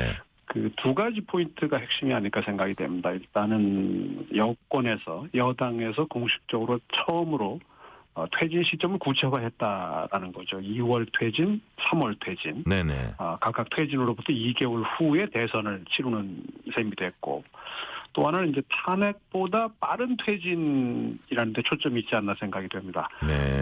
탄핵이 되면 최소 2개월에서 최장 6개월까지 시간이 걸리기 때문에 네.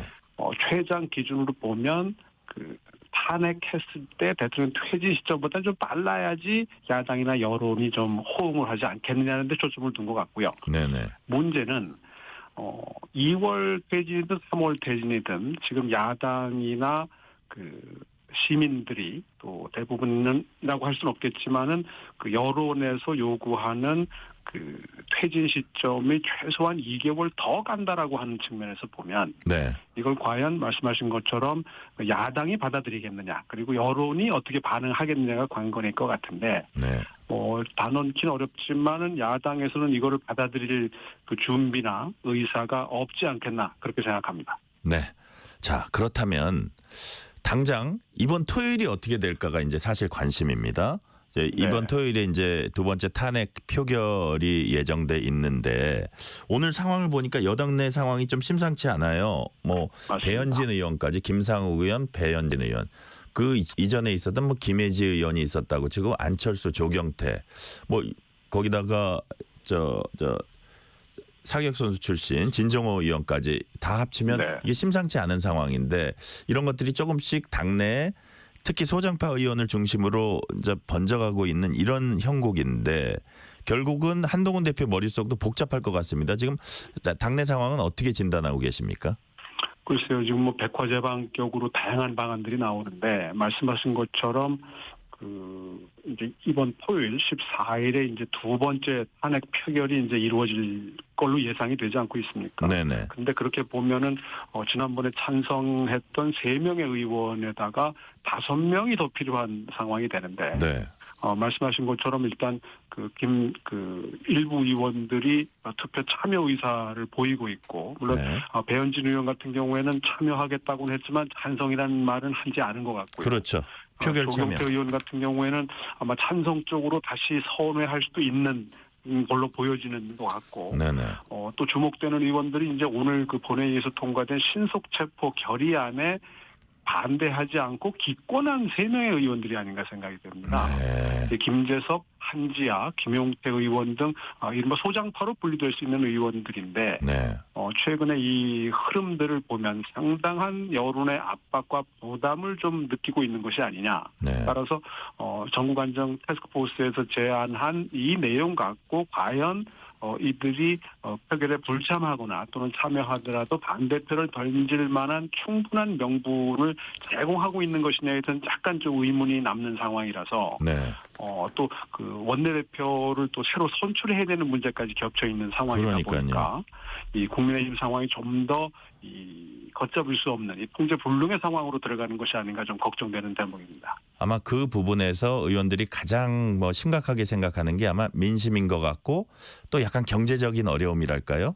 주가라든지 어떤 그 환율이라든지 젊은 층들이 아주 민감한 시위 현장에 20대들이 많다 이런 것들도 지금 주목하고 있고요. 그런 민심의 흐름이 있는데 이걸 하루하루 늦추는 게 과연 국민의힘에 도움이 되나 이런 부분에 이제 고민인 것 같아서 그런데 아까 그 원내대표 선출 말씀도 하셨지만 지금은 이제 4선 이상 중진들은 권성동 의원을 이제 추천을 했는데 한동훈 대표는 부정적인 입장을 보였습니다. 이게 탄핵안과 관련한 어떤 당론과 무관하지 않은 것 같아요. 어떻게 보십니까? 그렇습니다. 일단 그 중진 모임에서는 조경태 의원을 제외하고는 권성동 의원 쪽으로 의견을 모았다고 하는데 배현진 의원의 표현을 들면 그건 승배들 이야기고 중진의 힘이 아니다라는 언급을 보면 네. 상당히 반감이 있지 않을까 생각이 되는데 예. 지금 뭐 권성동 의원이 자격의 문제가 아니라 지금 이 시점에 국민의힘 원내대표로 어떤 그 상징성을 가진 분이 되어야 되는 데가 초점이 되어야 되는데 어떻게 보면 친윤의 핵심인 의원인데. 예. 맞습니다. 지금은 어떻게 보면 친윤 또 친한 이른바 이 개파 대결 양상을 보이면서 이 외신에서조차도 국익보다는 정당의 이익을 우선하는 집단이라는 그 비판을 받는 국민의힘 입장에서는 네. 참 그 여러 가지 그 난제가 복합적으로 쌓인 게 아닌가 생각이 되는데 그런 면에서 보면 한동훈 대표도 리더십을 그 확보해 가는데 상당한 어려움이 있지 않을까 생각이 됩니다. 네. 자, 수사 상황 잠깐 짚어보면 뭐 경찰이 윤 대통령을 긴급 체포할 수 있다는 이런 그 뉘앙스의 얘기들을 하고 있고 공수처장도 국회에서 내란죄 중요 범죄자에 대해서는 구속 수사가 원칙이다. 이런 강조를 했고요. 자, 교수님 보시기에 윤 대통령 긴급 체포 내지 구속 수사 가능성 있다고 보십니까? 글쎄요, 지금 뭐 5개 기관 또는 적어도 4개 기관에서 경쟁적으로 수사를 하고 있고 네. 노웅선 전 의원의 표현을 빌면 하이에나로 변한 검찰이라는 표현을 쓰는 걸 보면 지금 각 기관들이 스스로의 어떤 존재의와 가치를 갖는 근거로 이제 대통령 신병 확보에 나섰다라는 경쟁적으로 나섰다라는 생각이 드는 걸 보면 내란 혐의 피의자로 구속 가능성까지 언급되는 출국 금지된 현직 대통령이라는 우리 헌정사상 또 세계적으로 그렇게 흔한 일이 아닌 경우에 지금 들어가 있기 때문에 과연 이런 부분들이 그 어떻게 이제 그 가닥이 잡힐지 특히 여러 개 기관이 단일 사건에 대해서 수사를 하고 있는 것이기 때문에 적어도 뭐 국회에 의해서든 또는 어떤 좀 조정된 그 뭐랄까요 태반이랄까 할까요 좀 단일한 목소리로 좀 이런 것이 좀 정리가 되어야 되는데 지금은 모든 그 수사기관들이 거의 경쟁적으로 그 수사에 임하는 모습을 보여주는 게 긍정적인 측면도 있지만 다음에 후유증을 낳지 않을까 하는 걱정되는 부분도 함께합니다. 네. 자. 민주당은 한덕수 총리를 내란죄 혐의로 이제 고발을 했고요. 이제 수사를 받게 될 것 같습니다. 탄핵은 검토하고 있습니다. 자, 지금 대통령이 사실상 뭐 법적으로 직무 정지되지는 않았지만 직무가 거의 정지된 것과 마찬가지 상태이기 때문에 사실 총리가 최우선적으로 그거를 내용상으로 이제 대응을 해야 되는 그런 상황이잖아요. 근데 이럴 경우에 예를 들어서 지금 상황에서는 정식의 어떤 대응이 아니기 때문에 지금 약간 총리로서의 어떤 역할만 할 뿐이지 만약에 대통령이 해야 될 아주 중요한 역할이 발생했을 때 이거는 애매해지는 거 아닙니까? 어떻게 해야 되는 겁니까? 그렇습니다. 또 그 한덕훈이라는 그 뭐 우스갯소리가 이제 인터넷 온라인상에서 유행을 한다고 하는데 그런 것처럼 상당히 총리의 정치적 위상이 상처를 받은 셈이 됐고요. 주초에 이제 그 한동훈 대표와 함께 그 공동 담화문을 발표한 데서 그 권위가 좀 실추되지 않았나 생각이 되고 말씀하신 것처럼 지금 대통령이 사실상 이선 후퇴를 선언하고 총리와 여당에게 일임한 것은 정치적 해법이지 법적 절차적 문제가 아닌 경우거든요. 그런 면에서 대통령이 계속 인사도 일부 이루어지고 있고 국방부 대변인이 현재 군 통수권자는 대통령이라고 언급한 것은 현재의 법적 상태를 의미하는 것이라서 이제 정치적으로 여당 대표와 총리가 정리한 내용과 이것이 이제 실제 법적 절차적 문제로까지 이제 그 넘어갔을 때는 이 그 사이에 어떤 그 빈 공간이 존재하게 되는 거고 그런 면에서 이게 모두 초유의 일인데 이런 것들을 어떻게 잘 그 대응해낼 수 있을지 좀 주목되는 부분이 아닌가 생각이 됩니다. 그러니까 예를 들어서 이게 한 나라의 대통령이 뭐 긴급 체포된다든지 구속된다든지 이거는 국민들에게도 되게 불행한 일이잖아요. 근데 만약에 우리가 이제 가정을 해봤을 때 만약에 대통령이 구속됐다고 하면 그거는 헌법상 약간 사고에 해당할 수도 있다. 이제 헌법학자들의 견해가 조금 갈리긴 하지만 사고에 해당할 수 있어서 그렇게 되면 뭐 결과적으로 불행한 상황이지만 한덕수 총리가 어떤 정식적인 법적으로도 전혀 문제가 없는 대응을 할 수 있다. 그런 상황이 될 수 있으리라고 보세요. 그래서 이제 말씀하신 것처럼 이게 거리 또는 사고의 경우에 이제 대통령 직무대행이 필요한 경우인데 네. 이 체포 구속된 것이 사고냐라고 보는데 의견이 엇갈리는 것 같습니다. 그러니까요. 그래서 이걸 구속이 됐기 때문에 정상적으로 제대로 업무 수행이 불가하니까 이건 사고로 봐야 된다는 의견도 있고, 네. 인신 구속에 따른 직무 정지고 무죄 추정의 원칙을 적용한다면 이거는 사고가 아니다라는 의견이 아마 법조계에서 좀 대립하는 것 같고요. 네네. 더 큰 문제는 이걸 과연 누가 판단할 거냐, 누가 권위 있는 판단을 할 것이냐의 부분에 대해서도 논란이 이어지기 때문에 네. 지금 봐서는 경쟁적인 수사기관들의 움직임 등에 비춰 보면은 체포 구속 가능성이라고 하는 것이 전적으로 배제할 수 있는 상황은 아니라고 본다면, 예. 만약 그런 일이 일어났을 때 이 국정공백 리더십 컨트롤 타워가 부재한 경우라고 하는 것에 대한 해석과 대응을 듣고 상당한 정치적 논란이 이어지지 않을까 걱정되는 대목입니다. 네. 야당 움직임 조금 이제 살펴볼게요. 상설 특검, 일반 특검, 국정조사 세 방향에서 이제 강하게 압박을 하고 있거든요. 네. 이렇게 되는데도 결국 야당의 가장 핵심적인 목표는 탄핵이다 이렇게 보여지시는 거죠? 그렇죠. 마지막 탄핵을 향한, 대통령 탄핵을 향한 빌드업 과정이라고 봐야 되겠죠. 네. 자, 그런데 지금 여야가 서로 다른 셈법을 가지고 이렇게 좀 다른 행로를 가고 있는 데는 역시 시간 싸움, 차기 대선을 둘러싼 이제 셈법이 있는 것 같습니다. 지금 현재 상황은 객관적으로 봤을 때 야당 쪽에 매우 유리한 이제 상황이긴 한데 여당 쪽에서는 또 이거를 그냥 포기하기 힘든 그런 심리도 있을 거예요. 그러다 보니까 이 어떤 시간 싸움의 양상을 보이고 있는데 교수님 보시기에 시간은 누구 편입니까?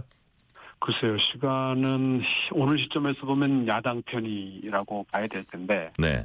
여당은 말씀하신 것처럼 탄핵 이외의 방법으로 온전하게 임기를 마치지 않는 방법이라고 한다면 하야와 사퇴인데, 네. 사퇴 시점을 2월 또는 3월로 전제하고 탄핵보다 그래도 좀 빠르지 않냐라는 걸로 야당에 이제 좀 협조적일 수 있지 않냐라는 의사를 표시한 거로 생각이 되는데, 네. 야당의 입장에서는 과연 이걸 받는다면 그게 더 이익이 될까라고 하는 부분이고, 여당의 입장에서는 어찌되었든 대선으로 가는 시간표를 가능한 좀 늦추고 그것에 대한 통제권을 가능한 유지하겠다라는 입장이 아닌가 생각이 되고요. 네. 야당 입장에서는 어찌됐든 지금 이 흐름을 그대로 이어가서 6개월 내에 끝을 내겠다라는 언급들을 보면 더 이상 늦출 이유가 없는 거고, 사실 앞서 김건희 특검법이라든가 최혜병 특검법이라든가 이런 것들이 전부 최종적으로는 대통령을 향한 것이었는데 이제 네. 앞에 것들이 다 사라지고 이제 마지막 관역 하나만 남은 상황이 주어지죠. 마지막 관역이 스스로 어떤 행동에 의해서 이런 상황이 왔어요. 맞습니다. 그것도 야당이 만들어 놓거나 또는 노력해서 얻은 것이 아니라 스스로 대통령이 만들어준 기회이기 때문에, 네. 어느 분 표현대로 가장 어처구니 없는 방법으로 이재명의 구원자가 된 대통령이 됐기 때문에, 네. 결국 야당 입장에서는 이재명 대표의 2심 재판 전에 대선까지 끝낸다라는 게 상황에서 그런 차원에서 판단하지 않겠나 생각이 됩니다. 그러니까 시간 싸움, 그다음에 대선을 둘러싼 셈법을 지금 정리를 해주셨고요. 자, 민주당은 한덕수 총리를 내란죄 혐의로 이제 고발해서 이제 수사 받아야 되고요. 자, 네. 근데 교수님 보시기에 막지 못했다, 비상계엄을 막지 못했다, 더 적극적으로 막지 못했다. 이게 어떤 내란의 공범으로 보십니까? 아니면 이건 좀 더 수사 과정을 통해서 밝혀져야 될 걸로 보십니까? 그거는 법리적으로 보면 다툼의 여지가 있을 수 있다고 봅니다만은, 네네. 정치적으로 보면은 그런 비판으로부터 자유롭기가 대단히 어렵지 않겠나. 네. 그러니까 법리적 책임은 없다 할 수 있겠지만 어찌되었든 정치적 책임으로부터 자유롭다고 보기는 좀 어렵지 않나 생각이 됩니다. 네. 자, 그리고 이제 민주당은 내란죄 혐의 고발해서 이제 수사를 받아야 되고 탄핵도 검토하고 있습니다. 만약에 네. 탄핵이 될 경우에 경제부총리가 한 총리 자리를 대신을 하게 되겠지만 또 줄탄핵도 예상이 되는데 이제 이거는 정해진 건 없습니다. 그냥 추론인데 만약에 이런 식의 줄탄핵이라든지 총리 탄핵이라든지 이런 부분은 어떤 국정은 운영돼야 된다는 점에는 약간 배치되지 않나 이런 지적도 있어요. 교수님 어떻게 보세요? 그게 아마 야당이 그렇게 심각하게 고민하지는 아직은 않겠지만 네네.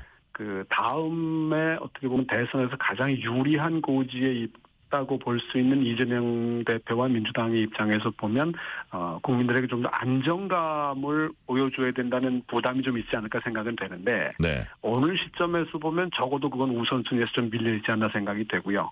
지금은 어찌되었든 대통령의 직무를 가능한 빠른 시간 안에 정지시키겠다라고 하는 그 닥치고 공격 모드의 우선순위가 있다고 봐야 되는데 과연 이것이 끝까지 그 민주당의 또 지금까지 민주당이 계속 이어온 이 닥치고 공격 모드에 대한 그 사람들의 일부 불안감까지도 과연 이 대통령 탄핵 계엄 사태로 인한 대통령 탄핵을 해야 한다는 여론까지도 넘어서서 이어갈 수 있겠느냐라고 하는 부분을 좀 더 지켜봐야 되지 않나 생각이 듭니다. 네.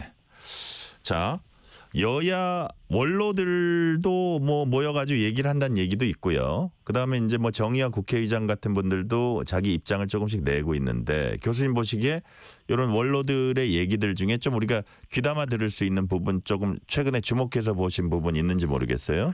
글쎄요, 뭐 지금 다 각자의 그 입장과 그 네. 충정에 따라서 다양한 해법들을 제시하고 계시는데 거의 공통점은 일단 그 공동체의 정치 리더십에 대한 여야의 책임 의식이 아닌가 생각이 되고요. 네네. 그런 면에서 그 우원식 국회의장처럼 그 어떤 균형감과 안정감, 그다음에 좀 일종의 그 희망을 줄 수 있는 모습을 보여준다는 측면에서 보면 예. 특히 이게 이제 그 법률적인 차원의 문제이기도 하지만 사실 정치적으로 어떻게 이걸 관리해내느냐라고 하는 거는 여야를 불문하고 특히 야권의 입장에서는 어떻게 보면 책임 의식을 좀 더 보여줄 수 있는 계기가 될 수 있거든요. 네네. 그런 면에서 보면 이걸 이제 어떻게 활용해내느냐, 그를 통해서 그 정책 안정감과 어떤 그 좀 부드러운 상대적으로 이런 그 전이와 이전까지 이어질 수 있는지는 좀 더 관찰이 필요하지 않나 생각이 됩니다. 네. 미국도 현 상황을 우려스러운 시선으로 보고 있습니다. 공교롭게도 트럼프 1기 시작에 이어서 2기 시작 시점에 또 한국이 탄핵 국면을 겪는 그런 공교로운 상황이 반복되고 있습니다. 미국이 가장 지금 이 시점에서 우려하는 지점 어떤 거라고 보세요? 그리고 트럼프 1기와 2기 시작 시점에 한국이 탄핵 국면을 동시에 겪는 평행 이론에 믿어야 될지 참 믿지 않아야 될지 참 우스운데요. 네네. 그런 그 이론도 그 우스갯소리를 전달이 되고 있는데 아마 미국이 우려하는 부분은 두 가지라고 생각이 됩니다. 하나는 이 한국의 정치적 불확실성이 빨리 제거돼야 되는데 이것이 과연 언제까지 이어지겠느냐, 그리고 이게 관리되겠느냐라고 하는 데 대한 의구심이 있는 것 같고요. 네. 또 하나는 이제 사실은 뭐 앞서 우리가 논의를 했습니다만은 현직 대통령이 출국 금지당하고 또 체포 가능성까지 언급이 되고 내란 혐의의 피의자로 적시된다라고 하는 거는 대단히 후진국형 의 정치의 모습이라고 할 수 있거든요. 네네. 현직 대통령이 구속된 전례가 전혀 없는 건 전 세계적으로 없는 건 아닙니다만은 대체로 정치적 후진국에서 나타났던 아주 드문 현상이 그 21세기 대한민국에서 벌어지고 있다는 것에 대한 우려. 그러니까 이 대한민국 민주주의의 지속 가능성이 확보될 수 있겠느냐, 네. 유지될 수 있겠느냐, 그런 얘기까지. 위협을 네. 어떻게 해낼 수 있겠느냐가 관건이 아닐까 생각이 됩니다. 네. 마찬가지로 지금 뭐 잠깐 살짝 얘기해 주셨는데 주로 외교적인 부분을 제가 이제 질문을 드렸었는데 사실 증시나 환율로 대변되는 이제 경제 불안, 불확실성 이런 부분에 대한 피해는 정말 어떻게 카운트할 수 없을 정도로 되게 높은 것 같아요. 역시 불확실성을 제거하는 게 급선무다 이렇게 보시는 건가요? 그렇습니다. 이게 뭐 정치 리더십이 오히려 지금 대한민국 전체를 위험에 빠뜨리는 상황이 되고 있는 거기 때문에 네.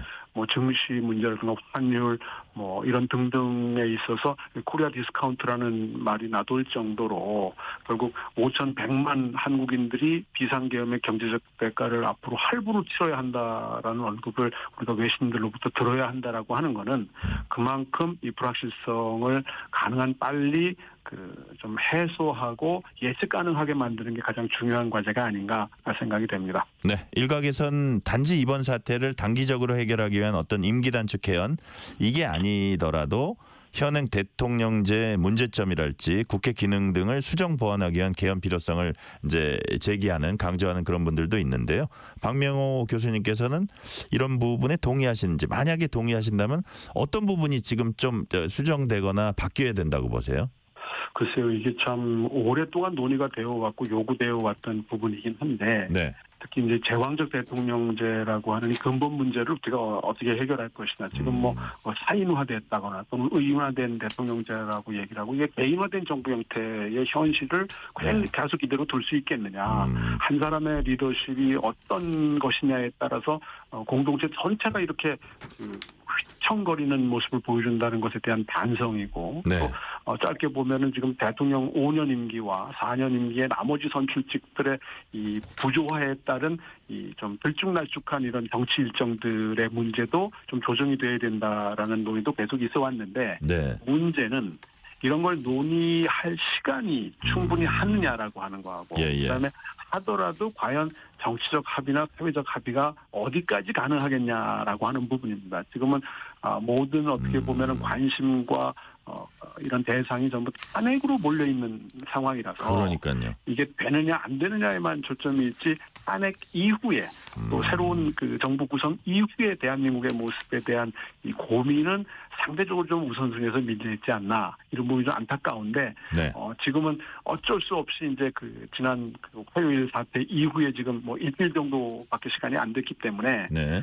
이런 조금은 그런 상황에서 크게 벗어나기가 좀 어렵지 않나 이게 가장 큰 그 어려움이라고 생각이 됩니다. 네네.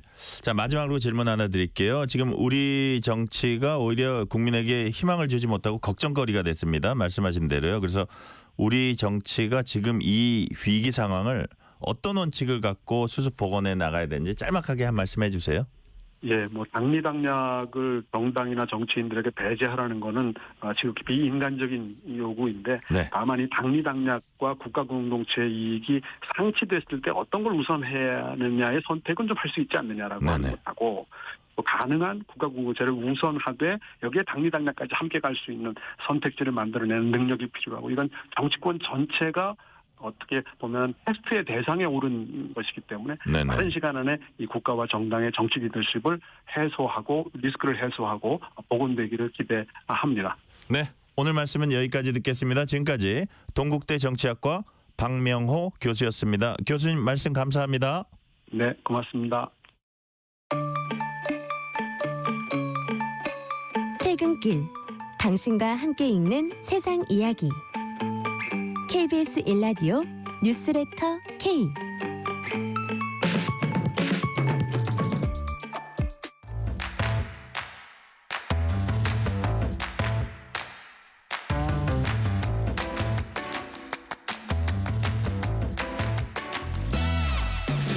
오늘 가장 뜨거운 뉴스, 화제 소식 쏙쏙 골라서 전해드립니다. 뉴스레터 브리핑. 서은영 뉴스 큐레이터 전화 연결돼 있습니다. 서은영 큐레이터님 안녕하세요. 안녕하세요. 한강 작가의 한국 최초, 아시아 여성 최초 노벨 문학상 수상이 이제 카운트다운에 들어갔습니다. 우리 시각으로 오늘 밤 자정에 노벨상 시상식이 열리죠? 네, 그렇습니다. 노벨상 시상식이 열리는 스톡홀름 콘서트홀은 어제부터 이미 진입이 통제가 됐고요. 본격적인 준비 작업이 시작이 됐는데 이미 지금 이제 6시간도 채 남지 않았기 때문에 현지에서는 이 콘서트홀 주변으로 경찰이 배치가 돼 있는 모습이고요.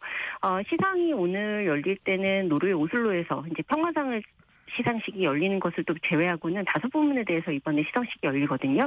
물리학상, 화학상, 생리의학상, 문학상, 경제학상 순서로 진행이 됩니다.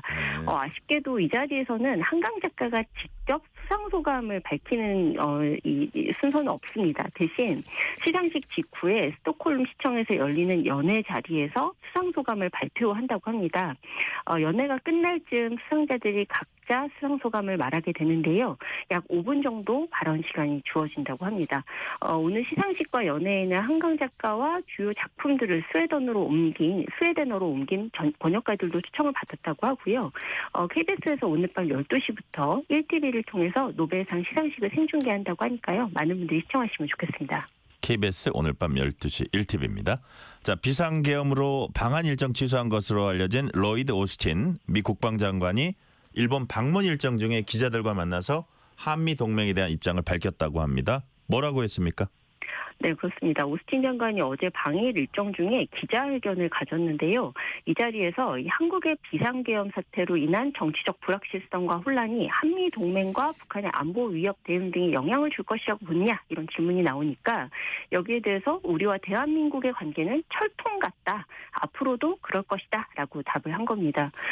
오스틴 장관은 또 참모들과 합참의장 등 현장의 군 고위직들은 소통 채널을 유지하고 임무에 집중할 수 있도록 파트너와 교류하고 있다. 한국이 국내 정치적 도전을 헤쳐나갈 것이라고 확신하지만 그에 대해서는 어떤 식으로든 언급하지 않겠다라고 이야기했고요.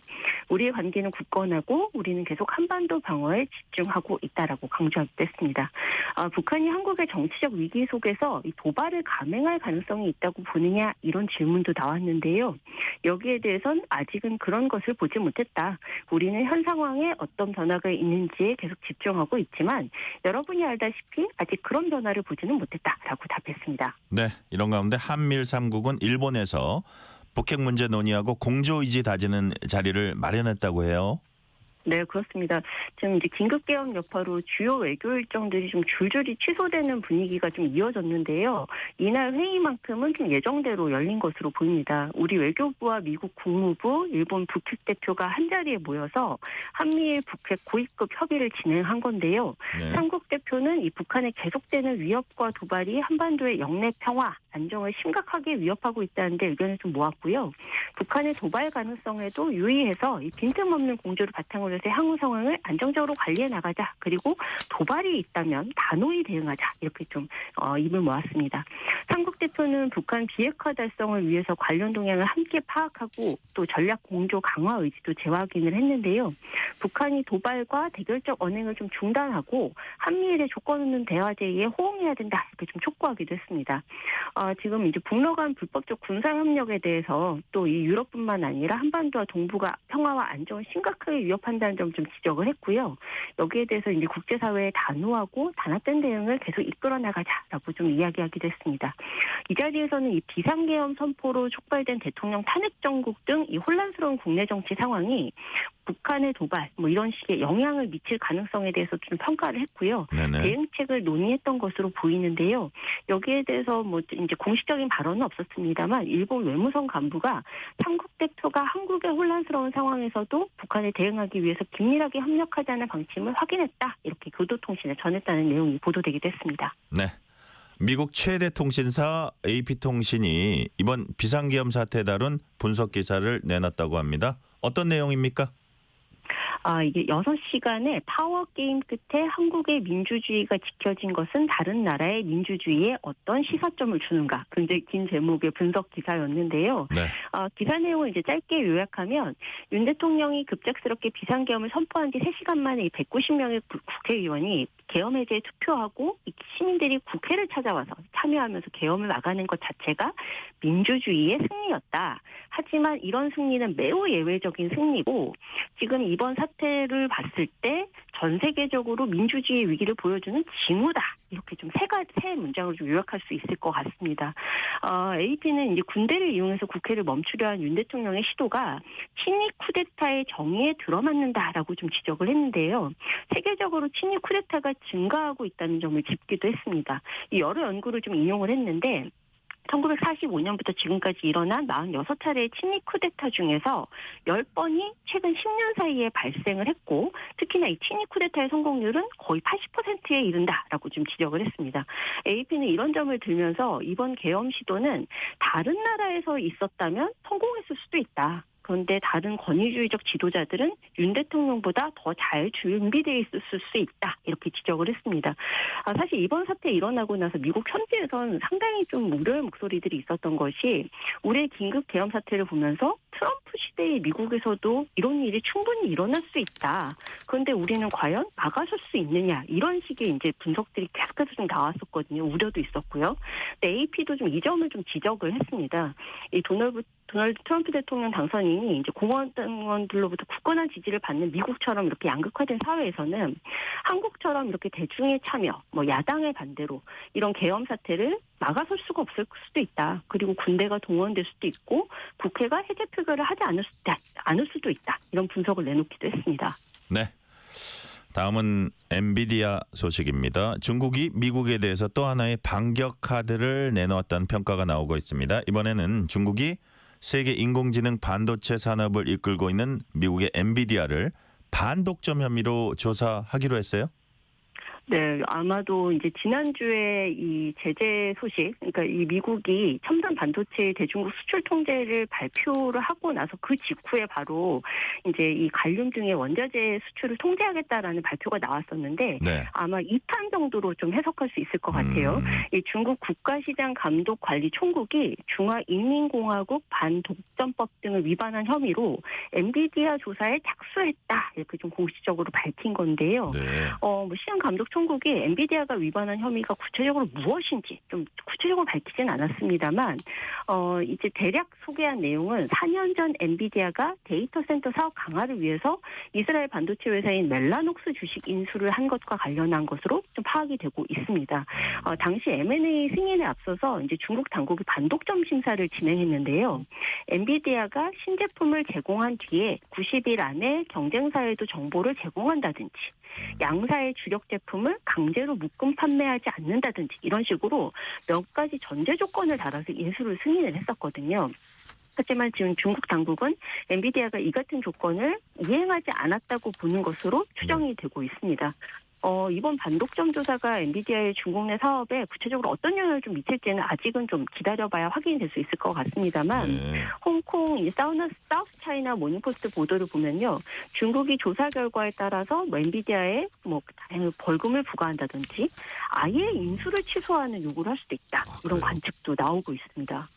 자, 그런데 이 소식이 전해지면서 간밤 미국 증시에서 엔비디아 주식이 크게 하락했다면서요. 네, 그렇습니다. 2.55% 하락했고요. 여기에 더해서 지금 미국 반도체 회사 AMD까지 증권가에서 상당히 부정적인 전망이 나오면서 상당히 크게 하락했거든요. 그래서 이 두 회사의 이제 하락 여파로 뉴욕 증시가 모두 동반 하락하기도 했습니다. 현재 엔비디아는 미국에 이어서 이제 유럽연합에서도 반독점법 위반 의혹을 받고 있고 조만간 조사가 시작될 거다 이런 보도도 좀 계속 나오고 있는 상황이었거든요. 그런데 여기 이제 한 가지 악재가 더해졌다라고 볼 수 있겠고요. 중국의 제재 같은 경우에는 미중 양국의 이제 기술 패권 경쟁 구도에서 나온 조치이기 때문에 더욱 대응이 쉽지 않을 것이다라는 전망도 나오고 있는 상황입니다.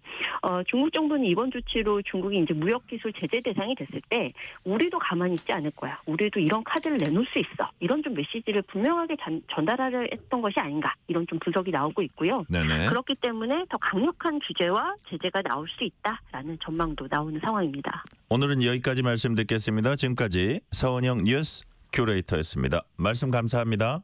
감사합니다.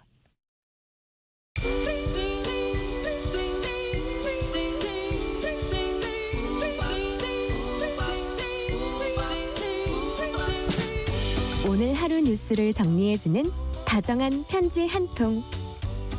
KBS 일라디오 뉴스레터 K. 뉴스의 진수를 보여주는 인터뷰. 뉴 진수.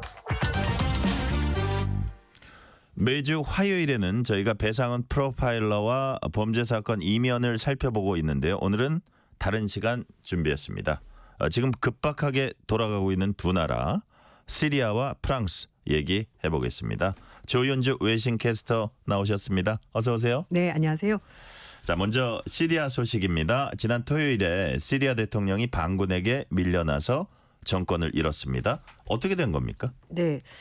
이슬람 무장 조직인 하야트 타왈리를 아이샤라는 단체가 있는데요. 네네. 이 단체를 필두로 해서 시리아 반군 세력이 지난달 말에 시리아 북서부에 있는 이들리브에서 알레포로 진격했고요. 네. 계속 남하하면서 수도 다마스쿠스를 장악했고 그렇게 되자 대통령이 탈출을 하게 된 겁니다. 그래서 이제 시리아 대전이 끝이 나게 된 건데 반군이 승리 선언한 지 2시간 만에 알 아사드 시리아 대통령이 다마스쿠스를 탈출했습니다. 그렇군요. 예, 반군이 거의 한 열 하루 만에 거의 수도까지 함락을 하게 된 건데요. 오랜 기간 동안에 독재 체제 아래서 국민들이 너무 생활고가 심했고 부정부패에 시달리면서 결국은 정부군의 역할이 제대로 되지 않으면서 반군이 이렇게 짧은 기간 안에 나라를 장악하게 된 겁니다. 그러니까요. 50년 넘는 그 두 대를 거쳐서요. 맞아요. 50년 넘는 독재가 열흘 만에 무너졌다. 자, 반군이 열흘 만에 알 아사드 정권 끌어내린 건데 네. 어떻게 이 짧은 시간 안에 이게 가능했을까요? 일단 말씀드린 것처럼 정규군이 너무나 허약했다는 그 첫 번째 원인이고요. 네네. 두 번째는 말씀드린 하야트 타할리르 알샴, 이제 약자로 HTS라고 줄여 부르는데 네. 이 단체를 필두로 해서 시리아에 있었던 많은 반군들이 서로 힘을 합쳤고요. 그 기간 동안에 전투력을 올렸고 전술, 선전선 이런 것들을 하면서 이게 먹혀 들어간 결과라고 외신들이 분석을 하고 있습니다. 네. 시리아 내전이 2011년부터 시작이 됐습니다. 네네. 지금까지 계속되면서 시리아 정부도 좀 지쳤고요. 하지만 반군들은 끝까지 살아남아서 여기까지 오게 된 건데 사실 이 시리아 내전은 서방 국가들의 대리전 그런 얘기 많이 들어보셨을 거예요. 그러니까요. 정부군은 러시아와 이란 쪽에서 도와주고 있고 그리고 반군은 미국 비롯한 유럽 국가들이 도와주고 있었는데 지금 러시아는 사실 우크라이나 전쟁 때문에 정신이 없습니다. 지금 3년째 전쟁을 치르고 있고 이란도 마찬가지로 이스라엘과 지금 전쟁을 벌이고 있고 여기에다가 주변 국가인 레바논의 무장정파 헤즈볼라 역시 시리아 정부군을 밀었었는데요. 헤즈볼라도 지금 이스라엘과 전쟁 중이라서 지금 당장은 시리아에 신경 쓸 사람이 없었던 거죠. 이런 상황에서 반군들이 힘을 합치다 보니까 빠른 시간 안에 결판이 난 것으로 보이는데 영국의 텔레그래프지는 2011년에 시리아 내전이 시작되고 나서 아사드 정권이 러시아군의 도움으로 반군을 이겼던 적이 있었는데 네네. 지금은 그렇게 할 수 없는 상황이 됐고 결국은 시리아 정부군은 반군 조직인 HTS가 이끄는 반군 공세에 맞서서 별다른 힘을 쓰지 못하게 됐다라고 설명했습니다. 실제로 아사드 정권이 2015년에 러시아가 시리아 내전의 군사 개입을 결정하고 나서 알레포에서 반군을 물리치고 승리를 거두면서 전세를 역전시켰는데요. 이게 자력으로 한 것이 아니라 외세의 도움을 받아서 그러니까요. 전세를 역전시켰는데 이제 외부에서 도와줄 사람이 없으니까 전세가 이렇게 확 꺾이고 만 겁니다. 그러니까 우리 조윤주 캐스터님 얘기를 들어보니까 네. 역시 우크라이나 전쟁하고 중동 전쟁의 영향이 맞아요. 컸군요. 네. 그런 생각이 들고 약간 국제적인 부분 뒤에서 조금 더 자세히 여쭤보고요. 알 아사드 부자 53년간 독재 철권 통치를 했습니다. 어떤 인물들입니까? 아버지 때부터 대통령을 했었고요. 그게 이제 아들로 넘어가게 된 건데 아버지인 하페즈 알 아사드가 1971년부터 2000년까지 지휘했었고요. 사망하고 나서 30년. 네. 원래는 알 아사드 형이 정권을 물려받기로 했었는데 네. 불의의 사고로 사망하면서 갑자기 동생인 알 아사드가 네네. 정권을 물려받게 된 겁니다. 그래서 처음에 취임하고 나서는 개혁 과제를 추진하면서 약간 좀 인기 있는 그런 대통령이 됐었는데요. 하지만 장기 집권으로 들어서면서 철권 통치로 답을 찾았습니다. 네. 결국 비판적인 언론인 인권운동가들 체포하면서 표현과 언론 자유를 막았고요. 반정부 인사 또 반군들을 고문하고 인권 탄압하면서 네. 국제사회로부터 지탄을 받았습니다. 그랬군요. 거기에다가 민주화 시위를 진압하는 과정에서 다마스쿠스 근처에 있는 반군 지역에 살인가스, 염소가스 같은 화학 무기를 살포하면서 화학 무기까지. 국제사회 공분을 샀고요. 그때 네. 사실은 미국이 개입을 하려고 했었거든요. 네. 근데 러시아가 중재하면서 미국은 개입하지 않았고 더욱더 그 과정에서 시리아, 러시아 간의 관계가 밀착 행보를 보이게 된 겁니다. 여기에다가 이란까지 합류하면서 이게 좀 사실 좀 판이 커지게 된 건데 내전이 발발하고 나서 지금까지 무려 62만 명이 사망했습니다. 거기에다가 600만 명이 넘는 난민들이 주변 국가로 떠났고요. 국제사회 비난과 여러 차례 위기가 있었음에도 불구하고 주변 국가들, 러시아의 도움, 이란의 도움 이런 것 때문에 권력을 유지하면서 중동의 불사조다 이런 소리를 듣기도 했습니다. 네. 자 그렇다면 바사르 알 아사드 대통령 반군한테 자리 넘겨주고 지금 어디에 있어요? 지금 러시아에 있습니다. 네. 러시아에 도착했군요. 네, 뒷배가 있었죠. 그래서 네네. 알 아사드 대통령과 그 일가가 러시아 모스크바에 있는 것으로 확인이 됐습니다. 러시아 크렘린궁 대변인은 알 아사드 대통령과 그의 가족에게 망명이 허가가 됐는데 푸틴 러시아 대통령의 결정이었다 이렇게 설명했습니다. 하지만 구체적으로 어디에 있는지는 공개하지 않았습니다만 주 러시아 시리아 대사관도 아사드 대통령이 현재 모스크바에 있다라고 확인해 줬습니다. 그렇군요. 네. 자, 말씀하신 대로 망명지로 택한 곳 러시아입니다. 근데 이 러시아가 시리아 내전에 이제 우리가 쭉 개입해 온 걸로 아는데 네. 알고 보니까 그게 아마 10년 남짓인가 봐요. 그렇습니다. 네. 2011년 시리아에서 내전이 시작됐을 때 사실 그때가 아랍의 봄 민주화 시위가 벌어졌을 텐데요. 물론 시리아도 그 바람이 불었어요. 그런데 예. 아사드 대통령이 말씀드린 것처럼 무력을 동원해서 네. 강제 탄압하면서 이게 민주화 시위가 성공하지 못했습니다. 그 과정에서 러시아가 개입을 하게 됐고 수만 명의 민간인들이 사망했는데요.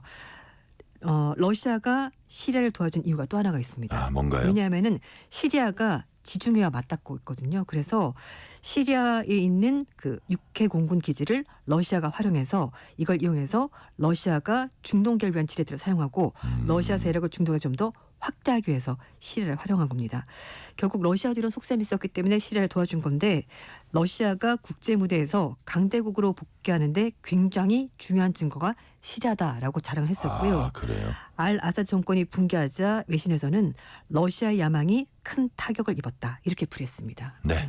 자, 그렇다면 시리아 내전의 역사도 좀 알아야 할 것 같아요. 언제, 왜 시작됐습니까? 앞에 잠깐 말씀드렸습니다만 네네. 아랍의 봄 민주화 시위가 벌어지면서 시리아도 저항 세력이 나타나면서 시위를 벌였는데요. 하지만 알 아사드가 무력 진압하고 나서 반정부 폭동이 이제 확대가 되면서 네. 반군 조직이 형성이 된 겁니다. 하지만 이 반군이 하나로 뭉치지 못한 것은 친서방 온건 세력도 있고요.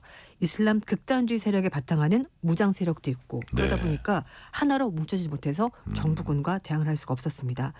그 과정에서 이슬람 국가 IS 그리고 알카이다 이런 극단주의 테러 단체가 시리아에서 활동을 하면서 미국 이런 나라들도 합류하게 됐고요. 이렇게 미국, 러시아, 이란 주변 국가들, 튀르키 이런 나라들의 이해관계가 복잡하게 얽히면서 민주화 시위는 사라지고 네. 내전으로 비화가 된 겁니다. 자, 반군이 여러 세력으로 갈렸다는 얘기를 맞아요. 해주셨는데 이번에 알 아사드 몰아낸 반군은 정확하게 어떤 단체입니까? 그 2011년에 이제 내전이 시작됐을 때 알 누스라 전선이라는 단체가 만들어졌는데 네. 이게 전신이었습니다. 원래는 알카이다와 좀 공식적인 관계가 있어서 뭐 지파다, 뭐 지분이다 이렇게 얘기를 하고 있었는데 2016년에 관계를 단절하고 2017년에 독립조직으로 바뀌었습니다. 네. 그래서 얘기를 한 것이 이렇게 떨어진 이유가 강경한 단체가 아니다. 우리는 좀 온화하다라고 말하면서 여성들의 히잡 착용 의무화도 완화하면서 좀 온건한 노선을 보여줬는데요. 네. 하지만 서방 국가들이 봤었을 때는 여전히 이슬람 무장 조직에 불과했습니다. 특히 말씀드렸던 HTS가 이 또 다른 반군 세력인 순위파 반군 시리아 국가군과 서로 연맹을 맺었기 때문에 일단 뭐 서방이 봤었을 때는 무장 조직에 불과했던 거죠. 네. 자, 반군 수장 알 줄라니 미국에선 테러리스트 지목을 받았었죠? 네, 맞습니다. 어차피 말씀인 것처럼 똑같은 그냥 반군 조직인 거죠. 그래서 알 줄라니가 이 반군 활동을 했었고 조직을 직접 이끌었거든요. 네네. 그래서 미국과 유럽 국가들은 이 단체를 극단주의 테러 단체라고 규정하고 예. 그 수장을 테러범이라고 지목했고요. 현상금 의료로 143억 원의 현상금을 걸기도 했습니다. 네, 일단 그 말씀인 것처럼 알카이다와는 따로 독자적으로 노선을 걷긴 했습니다만 그러나 뭐 좋은 사람은 사실 아니죠. 반군단체니까. 네네. 그래서 결국 이제 시리아 북서부 이들리브주를 무대로 해서 조직을 다시 한번 결성하면서 그 지역을 무대로 해서 활동했고요. 본인의 주장은 단순 무장 조직 넘어서 자신들은 통치 조직이다 이렇게 주장을 하고 있습니다. 네. 조윤주 캐스터님, 그렇다면 앞으로 시리아 어떻게 되는지가 또 궁금해요. 권력이 반군에게 이제 넘어가는 건가요? 네, 지금 총리가 알 잘라리 총리라고 하는데요. 네. 총리가 직접 입장 밝혔습니다. 내각 구성원들이 반군 측에 협조를 해서 신속하고 원만하게 권력을 넘기겠다라고 밝혔고요. 네. 그래서 반군 조직이 가능한 빨리 정부를 구성할 수 있도록 돕겠다라고 말했습니다. 권력이 이제 완전히 넘어간 거고요. 이제 가장 좋은 방법은 반군이 여러 조직을 있잖아요. 대표적인 반군 조직들이 다 참석을 해서 전후 복구 문제를 논의하면 좋을 텐데 문제는 반군 조직들도 입장이 여러 가지고 수십 개가 있다고 합니다. 쉽지 그래서, 않을 것 같아요. 조직들 간의 통합이 쉽지 않을 것이고 또 일부 조직들은 HTS를 인정하지 않은 조직도 있기 때문에 각자 세력들이 그냥 그대로 있다면은 서로 공격하면서 다시 약탈과 분쟁이 벌어질 가능성이 있고 이게 최악의 시나리오라고 BBC가 전망했습니다. 내전의 재현 가능성도 네. 있다는 말씀을 해주셨고요.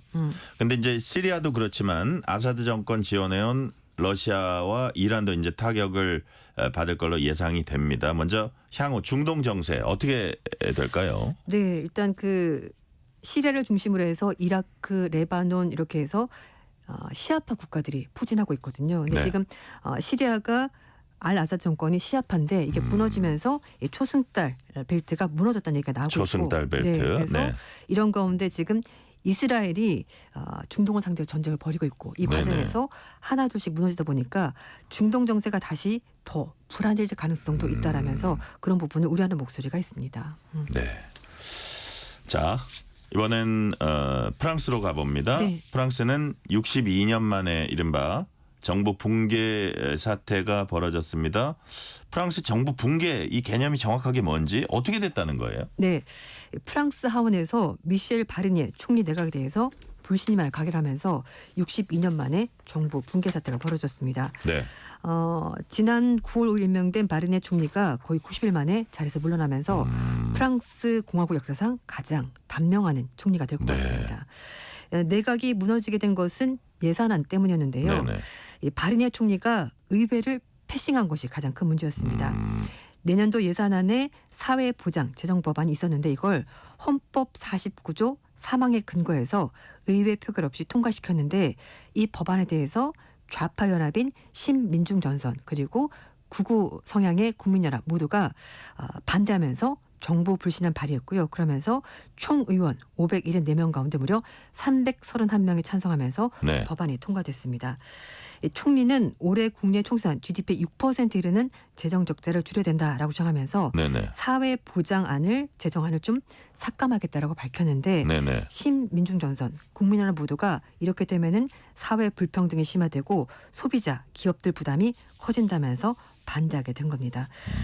지금 이 프랑스 정부가 신민중전선 그리고 앙상블 네. 국민연합 이렇게 세 개 큰 정치 단체가 나누고 있는데 신민중전선이 가장 많은 의석을 가지고 있고 마크롱 대통령 소속돼 있는 앙상블이 두 번째 그리고 우파인 국민연합이 그 다음으로 많은 의석을 가지고 있습니다. 네. 지금 이제 설명해 주신 게 내각이 무너진 핵심적 이유가 예산안 때문이었다는 네. 건데 그렇다면 내년도 프랑스 예산안은 지금 어떻게 되는 겁니까? 일단 정부가 붕괴됐기 때문에 내년도 예산안 처리도 지금 불확실한 상황이 됐습니다. 그래요. 만약 연말까지도 처리가 되지 않는다면은 미국에서 많이 들으셨던 셧다운, 공공행정이 마비되는 일이 벌어질 수 있게 된다고 합니다. 그래요? 네, 예산 집행 못하는 거죠. 지금 그런 상황까지 온 거예요. 네. 자, 프랑스에서도 이런 상황이 또 벌어지네요. 자, 이런 상황이 이렇다 보니까 야당은 마크롱 대통령 이제 사임까지 요구하고 나섰습니다. 여기에 대한 마크롱 대통령의 반응은 어떻습니까? 마크롱 대통령은 총리를 임명하는 것은 자신의 권한이기 때문에 네. 며칠 내로 물색해서 총리를 다시 임명하겠다라고 얘기를 하고 있고요. 지금 얘기가 나오는 사람이 르코르뉴 국방장관 그리고 네. 범여권인사인 프랑스와 베이두 등이 하마평에 오르고 있는데 신민중전선 그러니까 좌파 측에서는 좀 적당한 인물이 아니다라고 얘기를 하고 있고요. 그래서 네. 사회당 출신의 베르나르 카즈네프 전 총리도 유력하게 거론이 되고 있습니다. 네. 자, 이런 가운데 며칠 전에 노트르담 대성당이 다시 문을 열었습니다. 여기에 마크롱 프랑스 대통령, 트럼프 미국 대통령 당선인 그리고 젤렌스키 우크라이나 대통령이 만났습니다. 이른바 3자 회동이었죠. 네, 맞습니다. 뭐 대성당이 문을 열어서 만난 것 같긴 한데 그거 이외에 어떤 정치적인 이유도 있는 것 같아요. 왜 만났습니까? 네. 이 노트담 대성당을 재개관하는데 무려 5년이 걸렸습니다. 네. 그래서 마크롱 대통령이 이걸 가지고 자신의 좀 업적이다라고 좀 자랑을 하고 싶었던 상황이고요. 네. 이 과정에서 전 세계 내노라는 정상들이 다 참석했습니다. 그래서 프랑스의 위상을 좀 높이는 그런 자리가 됐고 이걸 통해서 마크롱 대통령이 전국을 좀 타개하고 싶었던 것 같은데요. 네. 일단 트럼프 당선인 왔고요. 젤렌스키 대통령이 와서 마크롱 대통령까지 해서 세 사람이 만났습니다. 원래는 트럼프 당선인과 마크롱 대통령 두 사람이 만났고 이후에 젤렌스키 대통령이 합류를 하게 된 건데 당연히 우크라이나 전쟁 관련 소식을 논의를 했는데요. 트럼프 당선인이 유세기간 내내 네. 자신이 대통령이 되면 우크라이나 전쟁 24시간 안에 끝내겠다라고 공언했고요. 그래서 트럼프 당선인 측 얘기를 하는 것은 러시아가 현재까지 점령한 영토는 그대로 가져가고 우크라이나가 북대서양 조약기구 나토 가입을 보려는 것이 어떻겠느냐 네. 이렇게 얘기를 했습니다. 이 트럼프 당선인은 소셜 미디어 통해서 젤렌스키 대통령과 우크라이나 협상을 해봤는데 네. 젤렌스키 대통령도 전쟁을 끝내고 싶어 하더라. 네. 이렇게 말한 겁니다.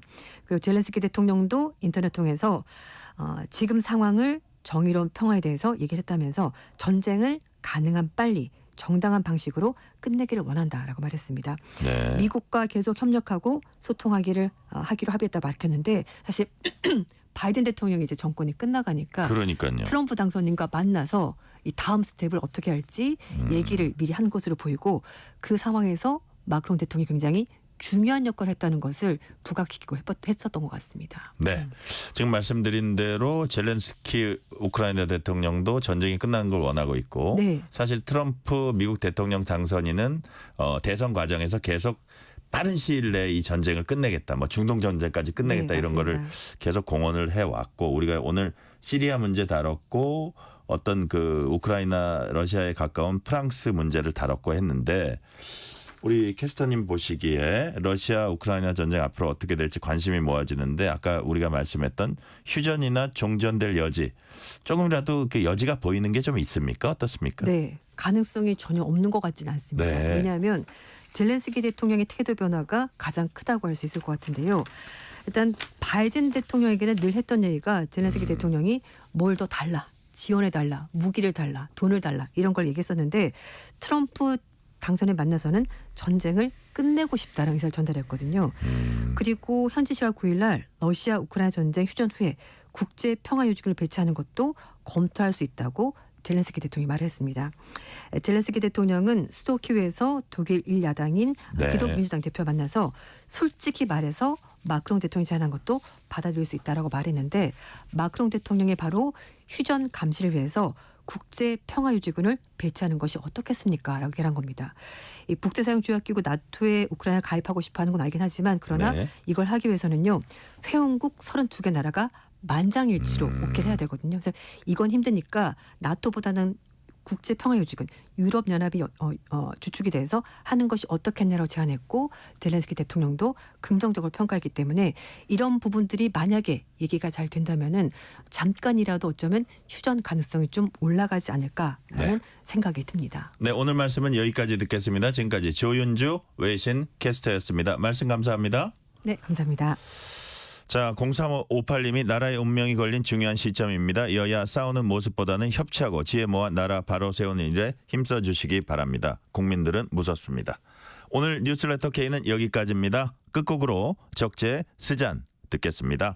커피 쿠폰 받으실 분들은 뉴스레터 K 홈페이지 확인해 주시고요. 오늘도 함께해 주신 청취자 여러분 진심으로 감사드립니다. 지금까지 뉴스레터 K 전종철입니다.